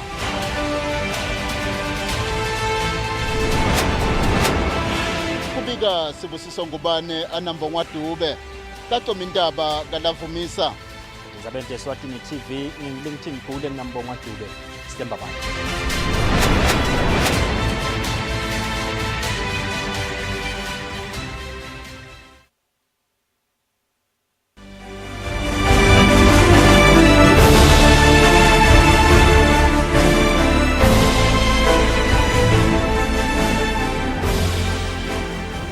Welcome back to Home Study on Eswatini TV. If you have just joined us, a very good afternoon to you. Right now we are doing Form 4 Religious Education with Thulisile Vilagati. My name is Nogwazi Dlamini. Also joining me in the studio is our sign language interpreter, Nompumelelo Hadebe. Thulisile, how are you today? I'm fine, Nogwazi. I'm doing good. Yeah, thank you. How was your weekend? My weekend was good. All right, okay, Yes. that's good to hear. Yes. We're doing religious education right now. What are we learning about today? Today we are looking at the birth of John the Baptist, but since it's quite a brief topic, so we're going to combine it with assessment objectives for the senior level for RA. All right, okay. Yes. What are you expecting your Form 4s to have learned by the end of the lesson? Okay, the reason why we are focusing on the birth of John the Baptist is because we want to give the nurse an insight on the events surrounding the birth of John the Baptist, who is the forerunner for Jesus, as well as explore the assessment objectives which they will need for any given work in religious education. Okay, all right. Thank you so much for that, Thulisile. From Force, I hope you're ready for your lessons and you have your Bibles intact with you. Just a reminder again that we are live right now on YouTube and on Facebook. And of course, if you have any questions, please feel free to use our WhatsApp number. Thulisile, you may begin your lesson. Thank you very much, Nogwazi. A very good afternoon to my dear Form 4s at home, and welcome to the religious education lesson. I hope your learning material is ready. You'll need your RSV Bible as usual. You need your notebook. You need your pen. So, my dear Lena, here are the objectives. By the end of the lesson, you'll be able to give an account of the birth of John the Baptist. You should be able to explain the significance of the birth of John the Baptist. You should also be able to analyze the characters of Elizabeth and Zachariah, who are John the Baptist's parents. You should be able to explain lessons drawn from the birth of John the Baptist. And also, you should be able to explore the assessment objectives that we use when responding to questions in religious education. And then, my dear Lena, we begin with the account of the birth of John the Baptist. And the account is found in Luke chapter 1, verses 57 to 66. So what we normally have here is just the key points, but you can read the whole account in your Bibles. So the story reads thus: when the time for Elizabeth came to deliver, she gave birth to a son, and her neighbors and kinsfolk, which means her relatives, heard that the Lord had shown great mercy upon her. So they came and rejoiced with her. And on the 8th day, they came to circumcise the child as per the custom. You are going to read Leviticus chapter 12, verse 3. That's where you are going to get the background for circumcision. They would have named him after his father, which means that the child was supposed to be named Zechariah, his name's father. But Elizabeth declined. Elizabeth said, "Not so, he shall be called John." And then they said none of her kindred was called John, which means they were against the name John. And then what they did, they made signs to his father, inquiring what he would have the child named. And then what happened, my dear Lena? Zachariah asked for a writing tablet and wrote, "His name is John." And they all marveled. And at that moment, Zachariah's tongue became loose and he spoke praising God. And the reaction of those around, fear came on all of them. And they wondered in their hearts what kind of a child was this going to be. Because you recall, my dear Lena, when the angel came to Zechariah at the temple during the Annunciation, he was punished. He was made dumb. And the angel promised that you shall be made dumb, you shall only speak when these things come to pass. So now the things have come to pass, and then he is speaking again. Here is a source, my dear Lena, of Zachariah naming his child John, and it's found in Luke chapter 1 verse 63. As you can see, he was given the tablet and he wrote, his name is John. And then, my dear Lena, we move to the significance. Why was the birth of John the Baptist important? Firstly, it was a fulfillment of Old Testament prophecies. You will recall again in the lesson on the annunciation of the birth of John that we talked about Old Testament prophecies. Prophets like Isaiah, prophets like Malachi, they prophesied about the coming of John the Baptist, that is going to be a forerunner for the Messiah. Take for instance Isaiah 40, who talks about the voice of one calling in the wilderness. So all those prophecies were being fulfilled now that John was born. Also, the birth of John the Baptist, my dear Lena, revealed the identity of John as the forerunner for Jesus. The key word is forerunner. What is a forerunner? John the Baptist prepared the way for the Messiah. How was this identity revealed? You'll recall, my dear Lena, as we've already mentioned, that when Zachariah received the message from the angel, he was punished with dumbness. He became dumb. But then, after the birth of John the Baptist, his tongue became loose and he spoke, praising God, and through a song named the Benedictus. Benedictus. The song is known as the Benedictus. So in this song, we have verse 76 in chapter 1, which talks about what the child will become. So this is where Zachariah reveals the identity of the child. You, child, shall be the prophet of the Most High. You shall prepare the way of the Lord. So that is how the identity of John was revealed. He was going to prepare the way for the coming of Jesus. And lastly, the birth of John demonstrates that God fulfills his promise. God fulfills his promise. How does God fulfill his promise, my dear Lena? So in your explanation, we are going to reveal that God fulfills his promise because during the annunciation of the birth of John, the angel assured Zechariah that his wife shall conceive and bear a son. At old age, you'll recall, my dear Lena, Elizabeth was barren. So that promise, we see it being fulfilled now that John was born. Indeed, it was a true promise because it is fulfilled. Also, you recall that after Zechariah failed to believe the angel's message, he was made dumb. And he was promised that he will only speak after these things have been fulfilled. And exactly, my dear Lena, this is what is happening. His speech is restored after the baby is born, which means God fulfills every promise that he makes. And then we move to the characterization, my dear Lena. We have two main characters in the account, being John's parents, that is Elizabeth and Zechariah. We will just look at them as a couple. We see that in the account, Elizabeth and Zechariah are portrayed as obedient. They are obedient. How are they obedient? They obeyed the angel's command by naming their son John. Remember, during the pronouncement that the angel made, he did mention that you shall call him John. And they maintain that. Even though Zechariah was dumb, he maintained that name. And Elizabeth, his wife, honored her husband by sticking to the name John, even though no one in their family lineage was known as John, but they maintain that, which means they are obedient. They are also portrayed as devout people. They are devout Jews. How are they devout? They observe the Jewish tradition of circumcision and child naming. As we have already said, when you read the book of Leviticus 12 verse 3, you are going to find the background of circumcision, that every male child, his foreskin shall be removed on the 8th day. So as devout Jews, they do exactly that. They are also portrayed as firm, especially Elizabeth. We see how firm she is.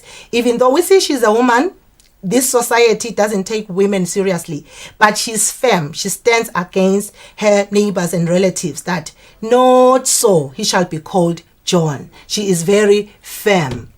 And then the lessons that are drawn from this story, my dear Lena, we learn from the birth of John the Baptist that God fulfills his promises. As we've already said on the significance that the promise that was made to Zechariah that his wife shall bear him a son is fulfilled. So that's a lesson to all of us that even today, all the promises that God has made shall be fulfilled.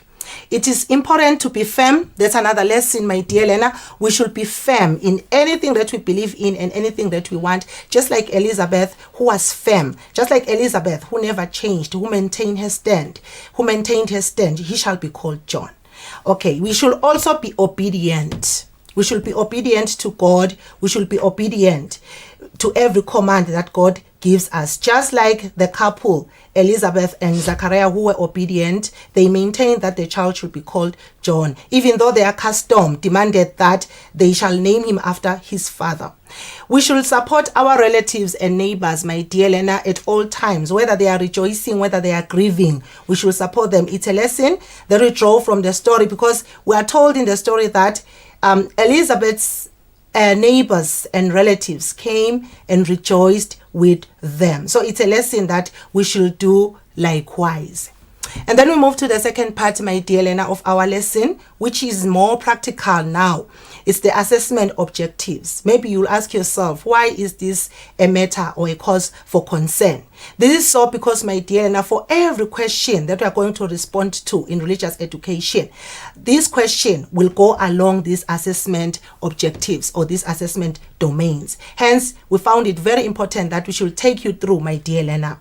So we have in your syllabus, you will realize that this is treated as one objective and this one is treated as another objective. So basically there are two main assessment objectives, but the reason why I divided them into three is because during your assessment, you are given 3 questions. So I want it to be very clear to you, my dear Lena, that we have 2 assessment objectives, which then in turn gives us 3 questions in our assessment. So now, my dear Lena, let's look at them.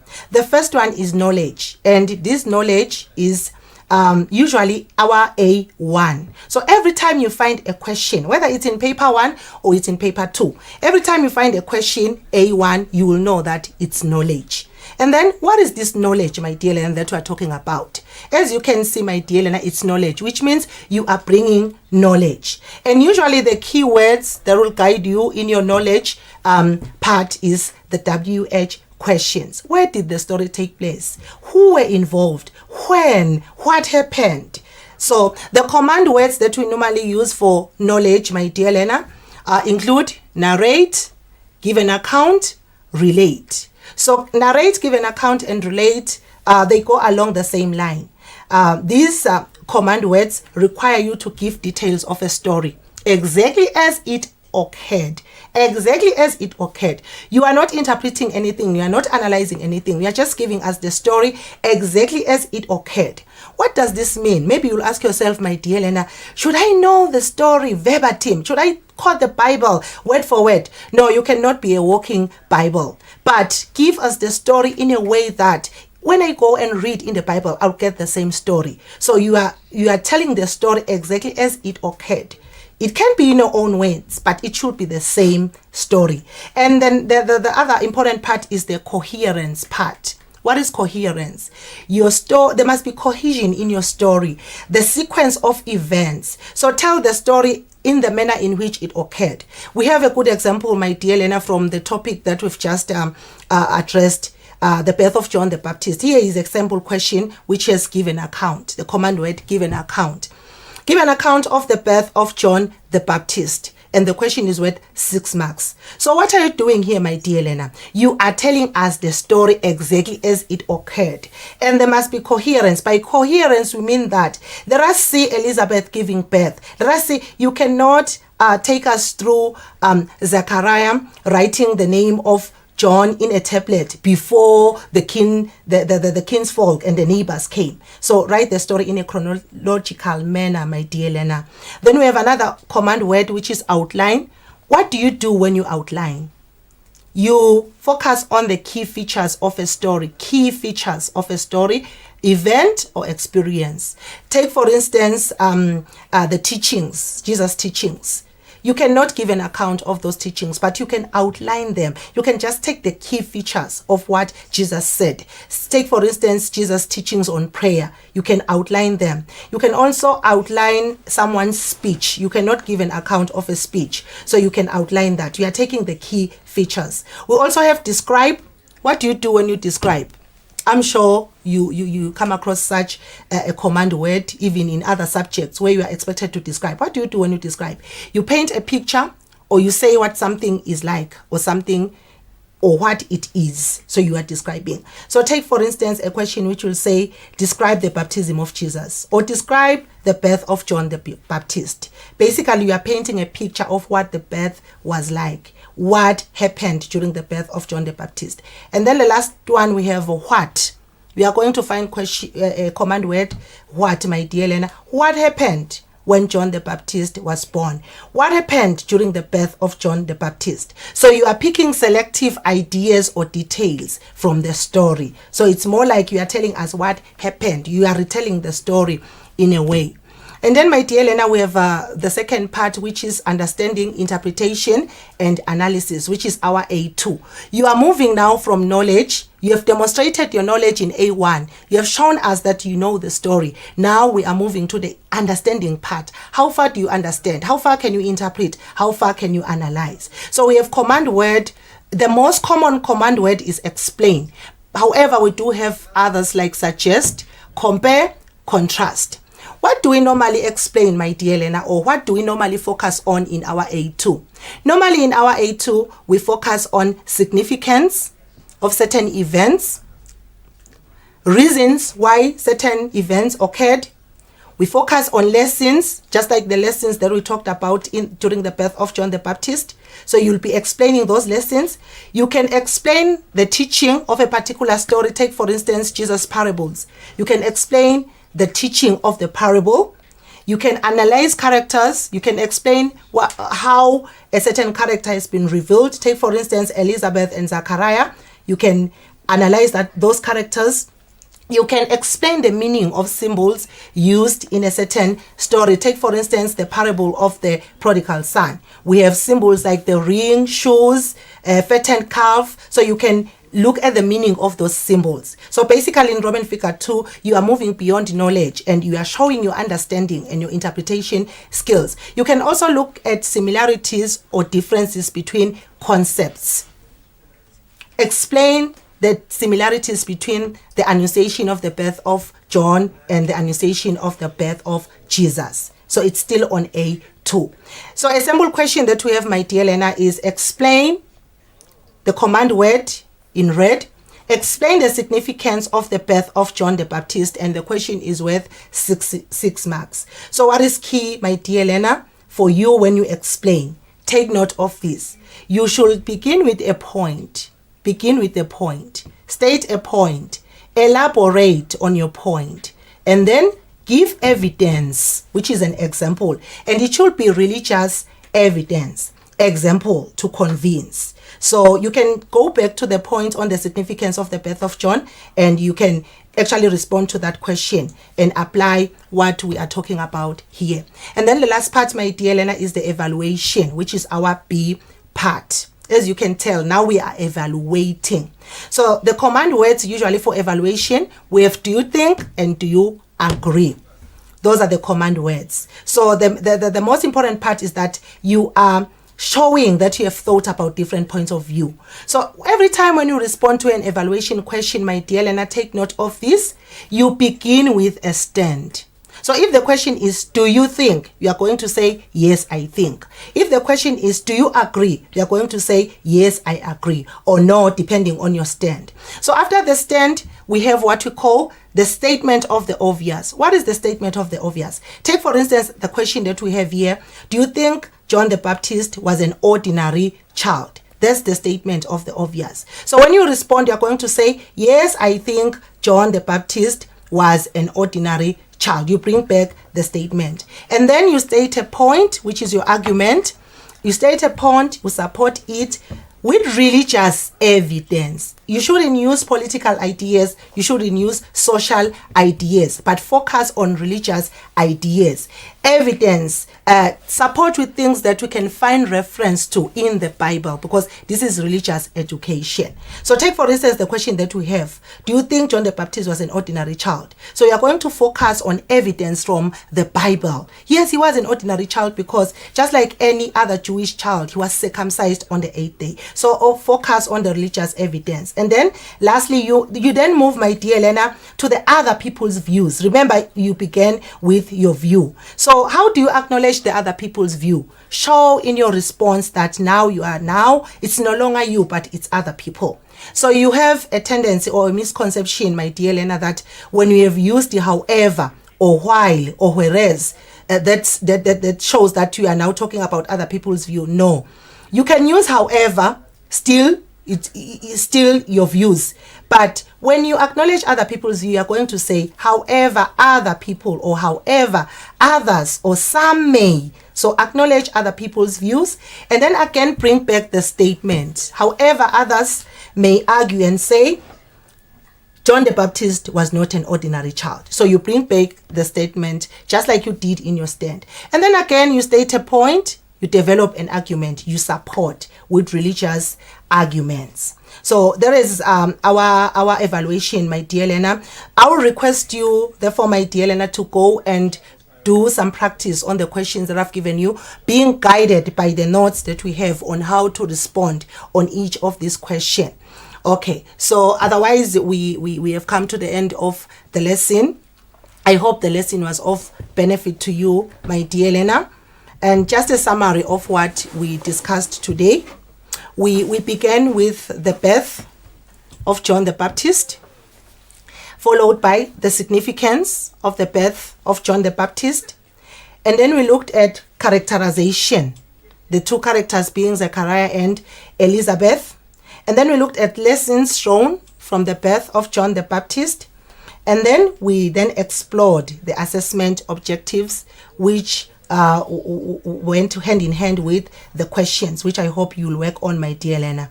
And to prepare yourself for the next lesson, please go and read Luke chapter 2, verse 1 to 21. That is the birth of Jesus, together with the angels' visit to the shepherds. You can also read page 39 of your Lena's book, my dear Lena. Just so you know, in the religious education pool, our pool never runs dry. So we're still coming with more interesting lessons. You just stay tuned. Thank you very much.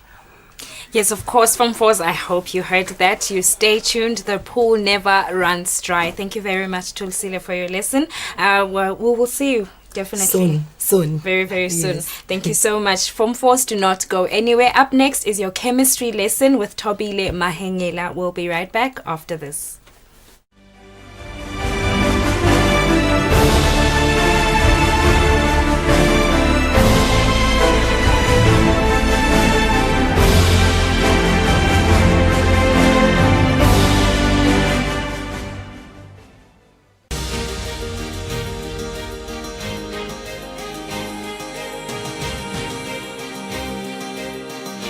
The change in technology, out-of-home digital media is designed to grab the attention of people who are always on the go.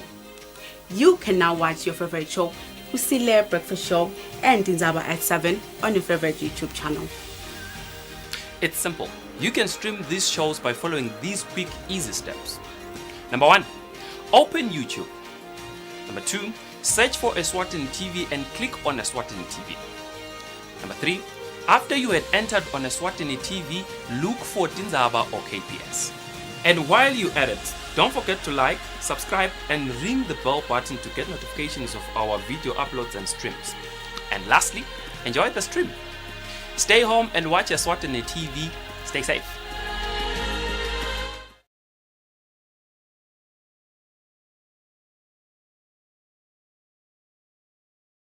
At it again, once again, what it is the biggest, the dopest, the freshest. The biggest, the dopest, the freshest, the sickest. It's the illest. Illest. It's the biggest, the dopest, the freshest, the sickest, the illest.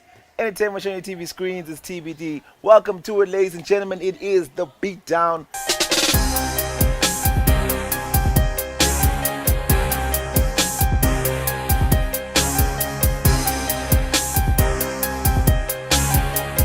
Yeah. Hi guys, this is Lyra and you're watching The Beatdown.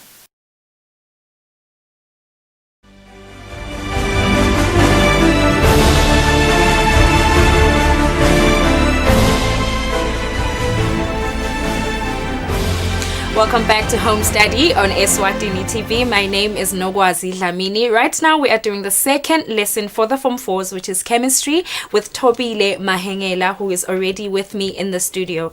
Afternoon, Tobile. Afternoon, Sisi. How are you? I'm doing good, thank you very much. How was your weekend? Eventful. Yeah. I haven't heard that word today. All right, okay. So today we're doing chemistry, right? Yes, and we're doing the criteria for purity. Yes. Okay, what are you expecting your Form 4s to have learned by the end of the lesson? Okay, we are wrapping up the separating techniques. So by the end of today, we expect that learners should be able to describe paper chromatography, should be able to identify substances and test their purity by melting point and boiling point determination, as well as by paper chromatography. We expect them that they should be able to draw and interpret temperature and time graphs as means of assessing purity. And lastly, we expect them to be able to interpret a cooling and a heating curve. All right. Okay. Thank you very much for that, Tobilia. Form 4s, I hope you are ready for your lesson. And of course, another reminder that right now we are live on YouTube and on Facebook. If you have any questions, please feel free to use our WhatsApp number. Tobilia, you may please begin with your lesson. Thank you, Sisi. So, dear learner at home, we are saying one of the instances where we see paper chromatography or ink chromatography being used is during the work of forensic scientists, whereby they use this to solve crimes by matching documents or stains found at a crime scene to the marker or pen that belongs to that suspect. Getting on with our lesson, this is a process used to separate a mixture of dyes or pigments, e.g. when you have a mixture of inks. It is done using a filter paper. And in this instance, dear learner, the filter paper is now referred to as the chromatography paper. So, please remember not to confuse it with filtration and using also a solvent. The different dyes that will be separated, this will be according to that they have different solubilities in the solvent used, and 2, they have different degrees of attraction towards the filter paper, which I have referred to as the chromatography in this instance, and we refer to this as adsorbency. The procedure goes as follows. First of all, you draw a baseline using a pencil on a piece of the chromatography paper, which is the filter paper, of course. Why do we do so? The pencil will not dissolve into the solvent. Why is this important, you may ask? This is because if it doesn't dissolve, it means our results will be valid, dear learner. Then we place a spot of the concentrated dye, the mixture which we want to separate, on the baseline very neatly, very finely, dear learner. You can add more spots of other dyes that you think you might the mixture might contain, just so that you can compare that. And then we dip the chromatography paper in a jar, in a lab setting that would be a beaker containing a suitable solvent. There are usually 2 solvents that we tend to use. We use ethanol or we use water, dear learner, with the baseline above the solvent to prevent the dye spots from being washed away into the solvent. So to note is that ethanol dissolves most dyes, hence it's always preferred to water. As the solvent moves up the paper by capillary action, the dyes in the mixture begin to separate. Remember, this is also another separating technique, dear learner. The chromatogram in this instance, we are talking about the chromatography paper already with the separated spots, so we then refer to it as a chromatogram, is then removed and dried, and the different spots are then compared. This is a diagram to show paper chromatography. So we have our beaker, we have our solvent, which may be ethanol, and then we have the baseline here. Remember, this is drawn using a pencil. And then we have the different spots here. You may note that we have the mixture, and then there are 3 more dyes which are placed there just to compare if they match to the mixture in question. This will then move up together with the solvent as it moves up, and then it forms a solvent front there, hence separating the different spots. If you can just compare, looking at this, you'd note that dye 1 is also found in the mixture, and dye 3 is also found in the mixture, but dye 2 doesn't appear, which means the mixture does not include dye 2. Interpreting chromatograms. The paper containing spots of separated mixture is called a chromatograph. A pure substance only produces 1 spot.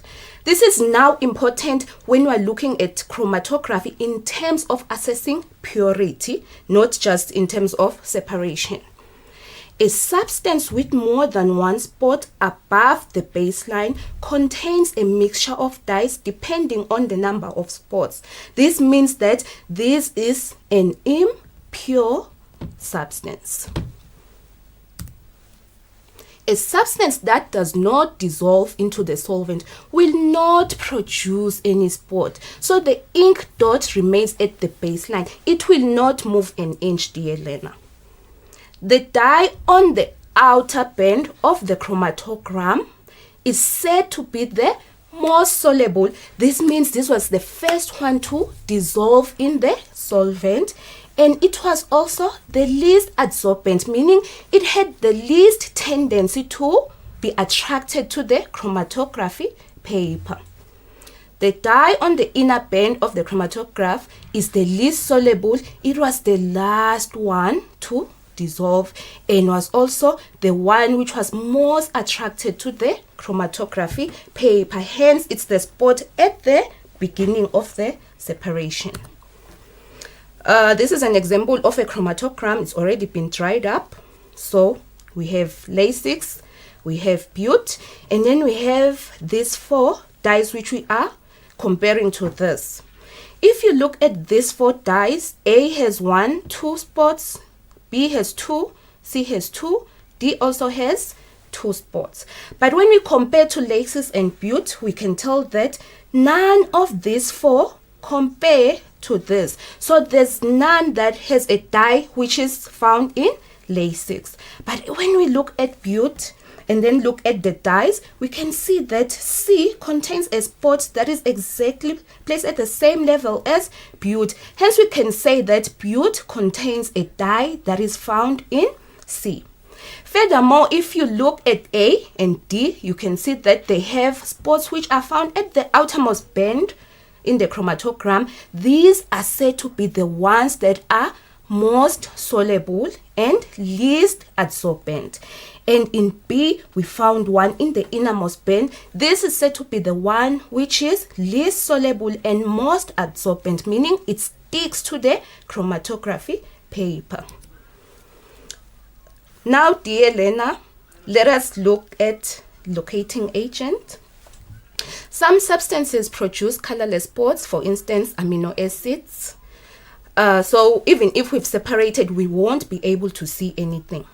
In order to make this visible, we have to spray the chromatogram. Remember, this is already a one that has the products at hand. So we spray with the locating agent. Most of the time, even in the books we read, we learn about ninhydrin being a locating agent of note. This will react with the chemicals in the colorless spots, making them colored. So this question tends to come up. How does a locating agent work with colorless spots? A practice question. Sipho tested 4 different materials, P, Q, R, and using paper chromatography. The resulting chromatogram shown in the figure below was produced in 2 hours. So this is our chromatogram. Now let's look at the questions. It is asking, of these materials P, Q, R, and S, which was a pure substance? So when we look at this, you can see that R only has 1 spot. So it means R is the one which is a pure substance. 2. Which consisted of the highest number of components? Going back, comparing S, R, and Q, you'd see that this is the one. P had 3 spots, so it had the highest number of spots. The next question is, which one was not soluble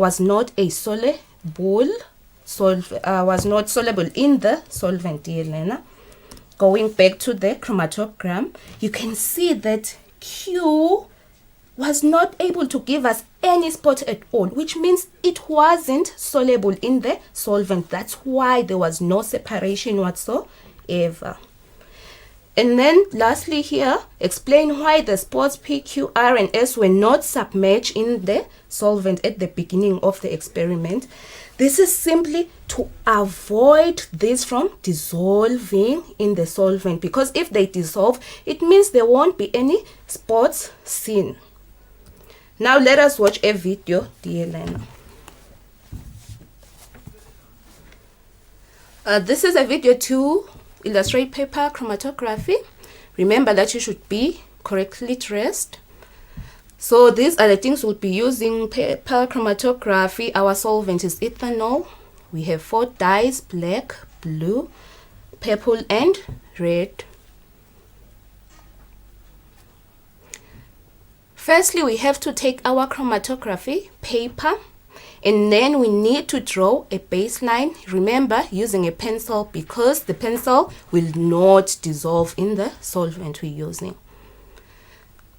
Make sure that you use, when you use a ruler, to have about 1 centimeter to about 1.5 of the baseline, to avoid this from touching the solvent when you place it inside your beaker. So I've already measured the 1.5.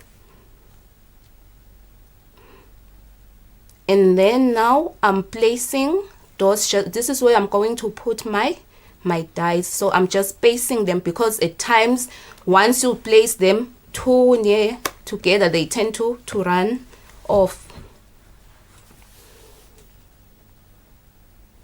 We are now placing the dyes, but before I continue, make sure that you label so that you don't get confused once you have your chromatogram.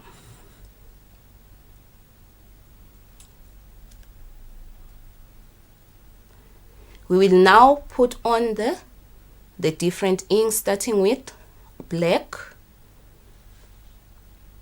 where it has been labeled as black. And then we're placing the blue one.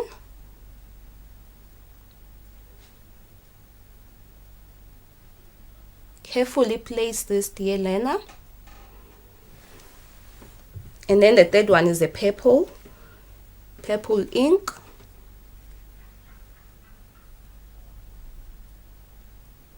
And lastly, we had a red ink.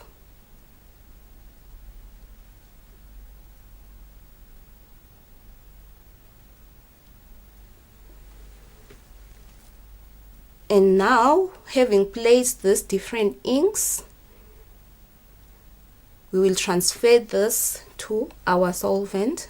The solvents that we have used here is ethanol. You can also use water, but like I said before, ethanol is the most preferred because most dyes dissolve in it. So be sure to measure your solvent. In this instance, I made sure that when I place it inside the beaker, it should have a height of about 1 centimeter, since the baseline was placed at 1.5 to avoid the inks from being washed away. Carefully place your chromatography paper. Remember, we don't call it a filter paper now, we call it a chromatography paper. And as you can see, the baseline has not been immersed in the solvent. And then you cover your beaker. Why? Because we're using ethanol, which easily vaporizes. So to avoid that, always make sure you cover once you've placed your chromatography paper. This should take about 20 minutes. So to save time, I'd already prepared one prior. These are the results of the 4 different inks.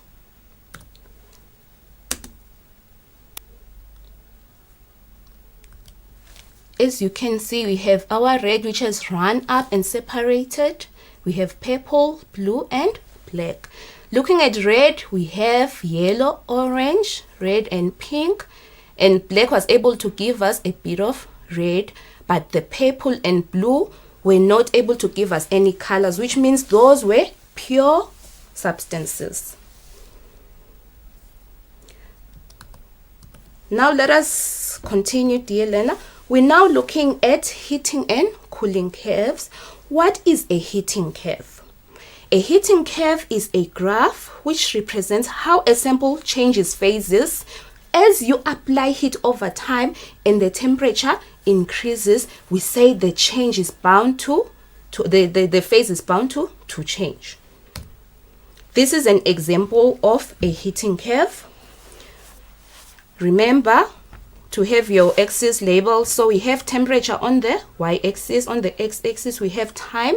The arrow goes up, meaning as we go up, temperature is being increased. As we move towards the with time is being increased.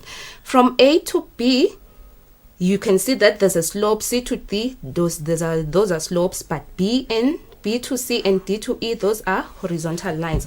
The question says, state the phases indicated, dear learner. Remember, this is a heating curve. We are applying temperature. So we are saying when you apply temperature, this is a solid. When you apply temperature, the particles will gain heat, will gain kinetic energy. They start moving more, increasing spaces, such that when they reach B, which we term as melting, then you start getting a solid and a liquid phase. This will happen until all the solid has changed to liquid. This is why this is then constant, because all the temperature that is getting in here is directed to breaking the bonds so that this can change the state. From C to D, we now only have the liquid phase. And as we're increasing temperature, we're saying even then particles gain kinetic energy. They start moving further and further apart. And once they reach D, which we term as evaporation, we expect that we now have a liquid and gas until all the liquid has changed to a gas by the time we reach E, of which from there onwards we'll have just a gas.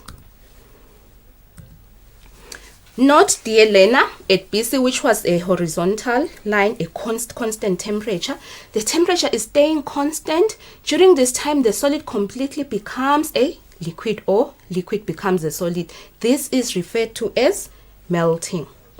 Line BC is straight, hence we say the melting point is fixed. Remember, when you talk of melting point, it's a fixed temperature, dear learner. This therefore also tells us about a pure substance. Now, pure substances should have a fixed melting point. At DE, which was also another constant, during this time the liquid completely becomes a gas, or the gas becomes a liquid, in what we term as evaporation. This was also a straight line illustrating a boiling point, which is fixed, right? So this also tells us about a pure substance. And maybe to note is that we say pure substances have a fixed melting point, but if they are impure, the melting point will tend to decrease than what we know. And in pure substances, the boiling point is fixed, but if they're impure, the boiling point will tend to increase than what we normally know. A cooling curve then, dear learner, this is a line graph of temperature against time, and it represents change of phase by cooling. What is cooling? Cooling is removing. We're removing heat, typically from a gas to a liquid, or from a liquid to a solid. So we have these two. The first one, it's a cooling curve showing gas into a liquid, whereby we're starting with our gas. Once it reaches the boiling point, we start seeing condensation, whereby we'll have both a liquid and a gas. Remember, or please note that this temperature is now fixed, meaning there's a change of phase. When that finally happens and you now have a liquid, that is when the temperature will start cooling again or going down, because you now have a liquid. The furthermore you remove heat or you cool, you are saying your liquid will then enter this phase where the temperature is staying still because there's a change of state. You will have both the liquid and the solid. Since freezing, this is the freezing point.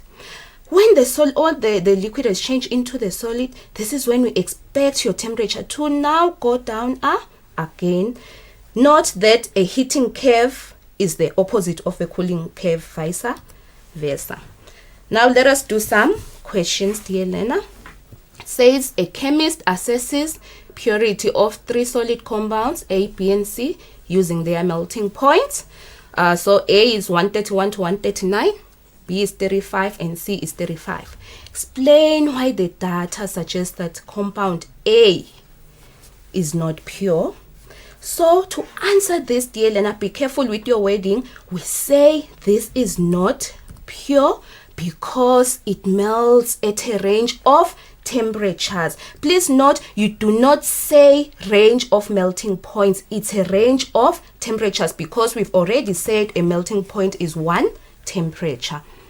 The chemist add compound B to C. The mixture melts between 28 and 32. The chemist has not made a mistake. Explain why the melting point is not 35. The response to that is that since this is a mixture, it's made up of different substances, hence it's impure. By now you should know that impure substances do not have fixed melting points.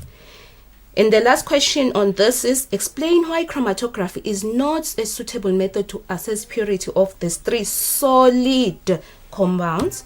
The answer is that since these are in solid form, they may be insoluble, whereas we actually require a liquid form. Remember, when dealing with this, we usually deal with inks and dyes, and those are in liquid form. Another question says amino acids are colorless and can be separated by the method shown. Name the method. So looking at this, dear learner, you note that this is paper chromatography. Do not just say chromatography, always include the paper chromatography. And then B, state the additional substance needed to identify the colorless amino acids. Once it talks of colorless amino acids, always know that it means you need to involve or use a locating agent, dear learner. In summary, we are saying chromatography is a process of using a filter paper, chromatography paper, and a solvent to produce chromatograms. A chromatogram is the paper containing the spots of the separated dye mixture. A locating agent is a substance sprayed on the chromatogram to make invisible spots colored and hence visible. A pure substance has a fixed melting and boiling point. For a heating curve, temperature increases with time, and for a cooling curve, the opposite happens. Temperature decreases with time. Thank you, dear learner. That is the end of our lesson. Until we meet again, hopefully very soon. Yes, hopefully very soon. Thank you so much, Tobile, for your lesson. And we're hoping the Form 4s learned a lot on that lesson. And we'll see you soon, like you said. Yes. Thank you, my love. Thank you so much. Viewers at home, please do not go anywhere. Lirato and myself will be right back after this.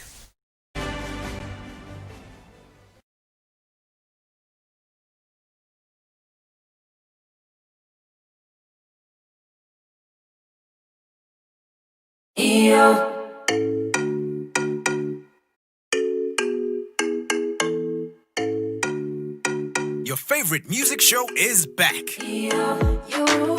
We're bringing you the hottest music videos and live studio interviews with your favorite celebrities. We're giving you a front row seat to the latest fashion trends as well as your weekend gig guide. Join us live on social media and call in to send in your shout outs. Catch This Weekend Eswatini every Friday at 5:30 p.m. live on Eswatini TV.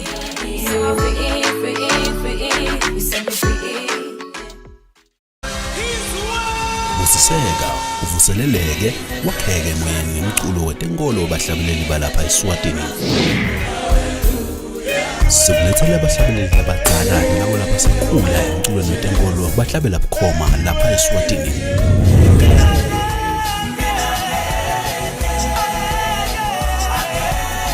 Siphinde sixoxisane kabanti ngalaba kwendako emsebentini wabo wekuhlabelela igospel konke kungidinisa simakathe. Ungaphuthelwa ngomculo wegospel khona lapha eSwatini TV.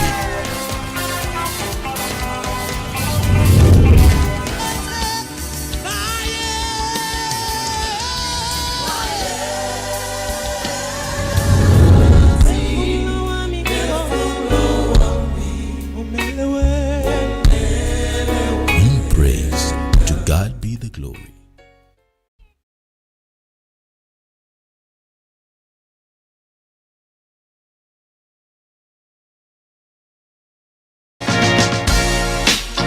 Better Health, Better Life.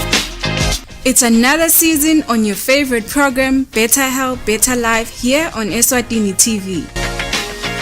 Ayinibingelele kunemukele babukele emakhaya kulolu hlelo i-Better Health, Better Life. Lona thulula hlelo ngunokuphila masangana. It's all about our health, our better health today, and our better life tomorrow.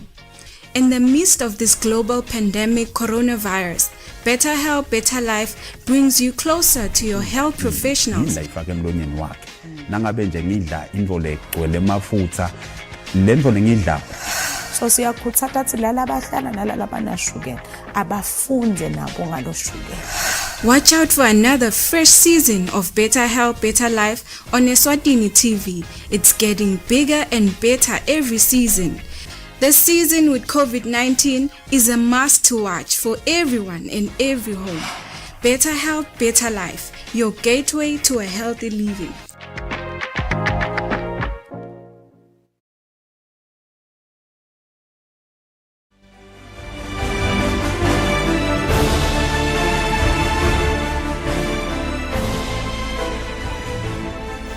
Welcome back to Home Study. Unfortunately, that was the last lesson for this Monday afternoon. We hope that the Form 4s, the Form 2s, the Form 1s, the Grade 4s, the Grade 3s, the Grade 5s, the Grade 1s, and the Grade 0s enjoyed their day today. I hope so too, and I hope that you guys learned a lot today and had a very productive day. We're looking forward to Tuesday afternoon, 2 p.m. sharp. What does our day look like tomorrow?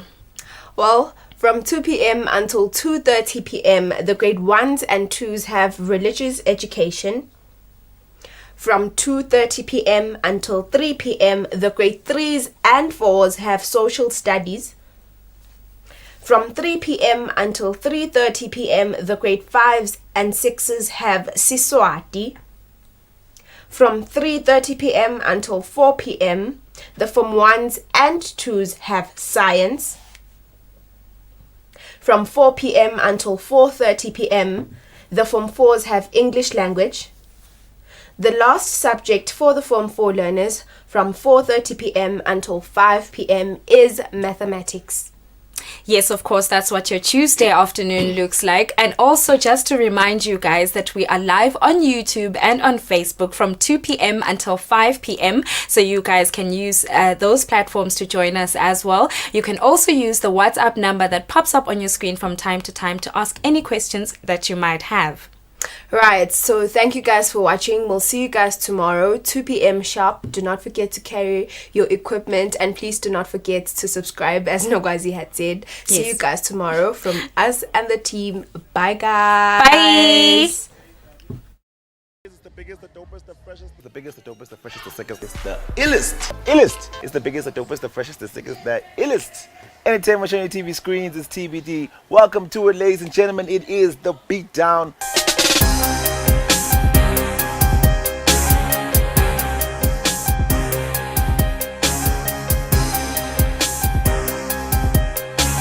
Yo, yo, yo, yeah, yeah.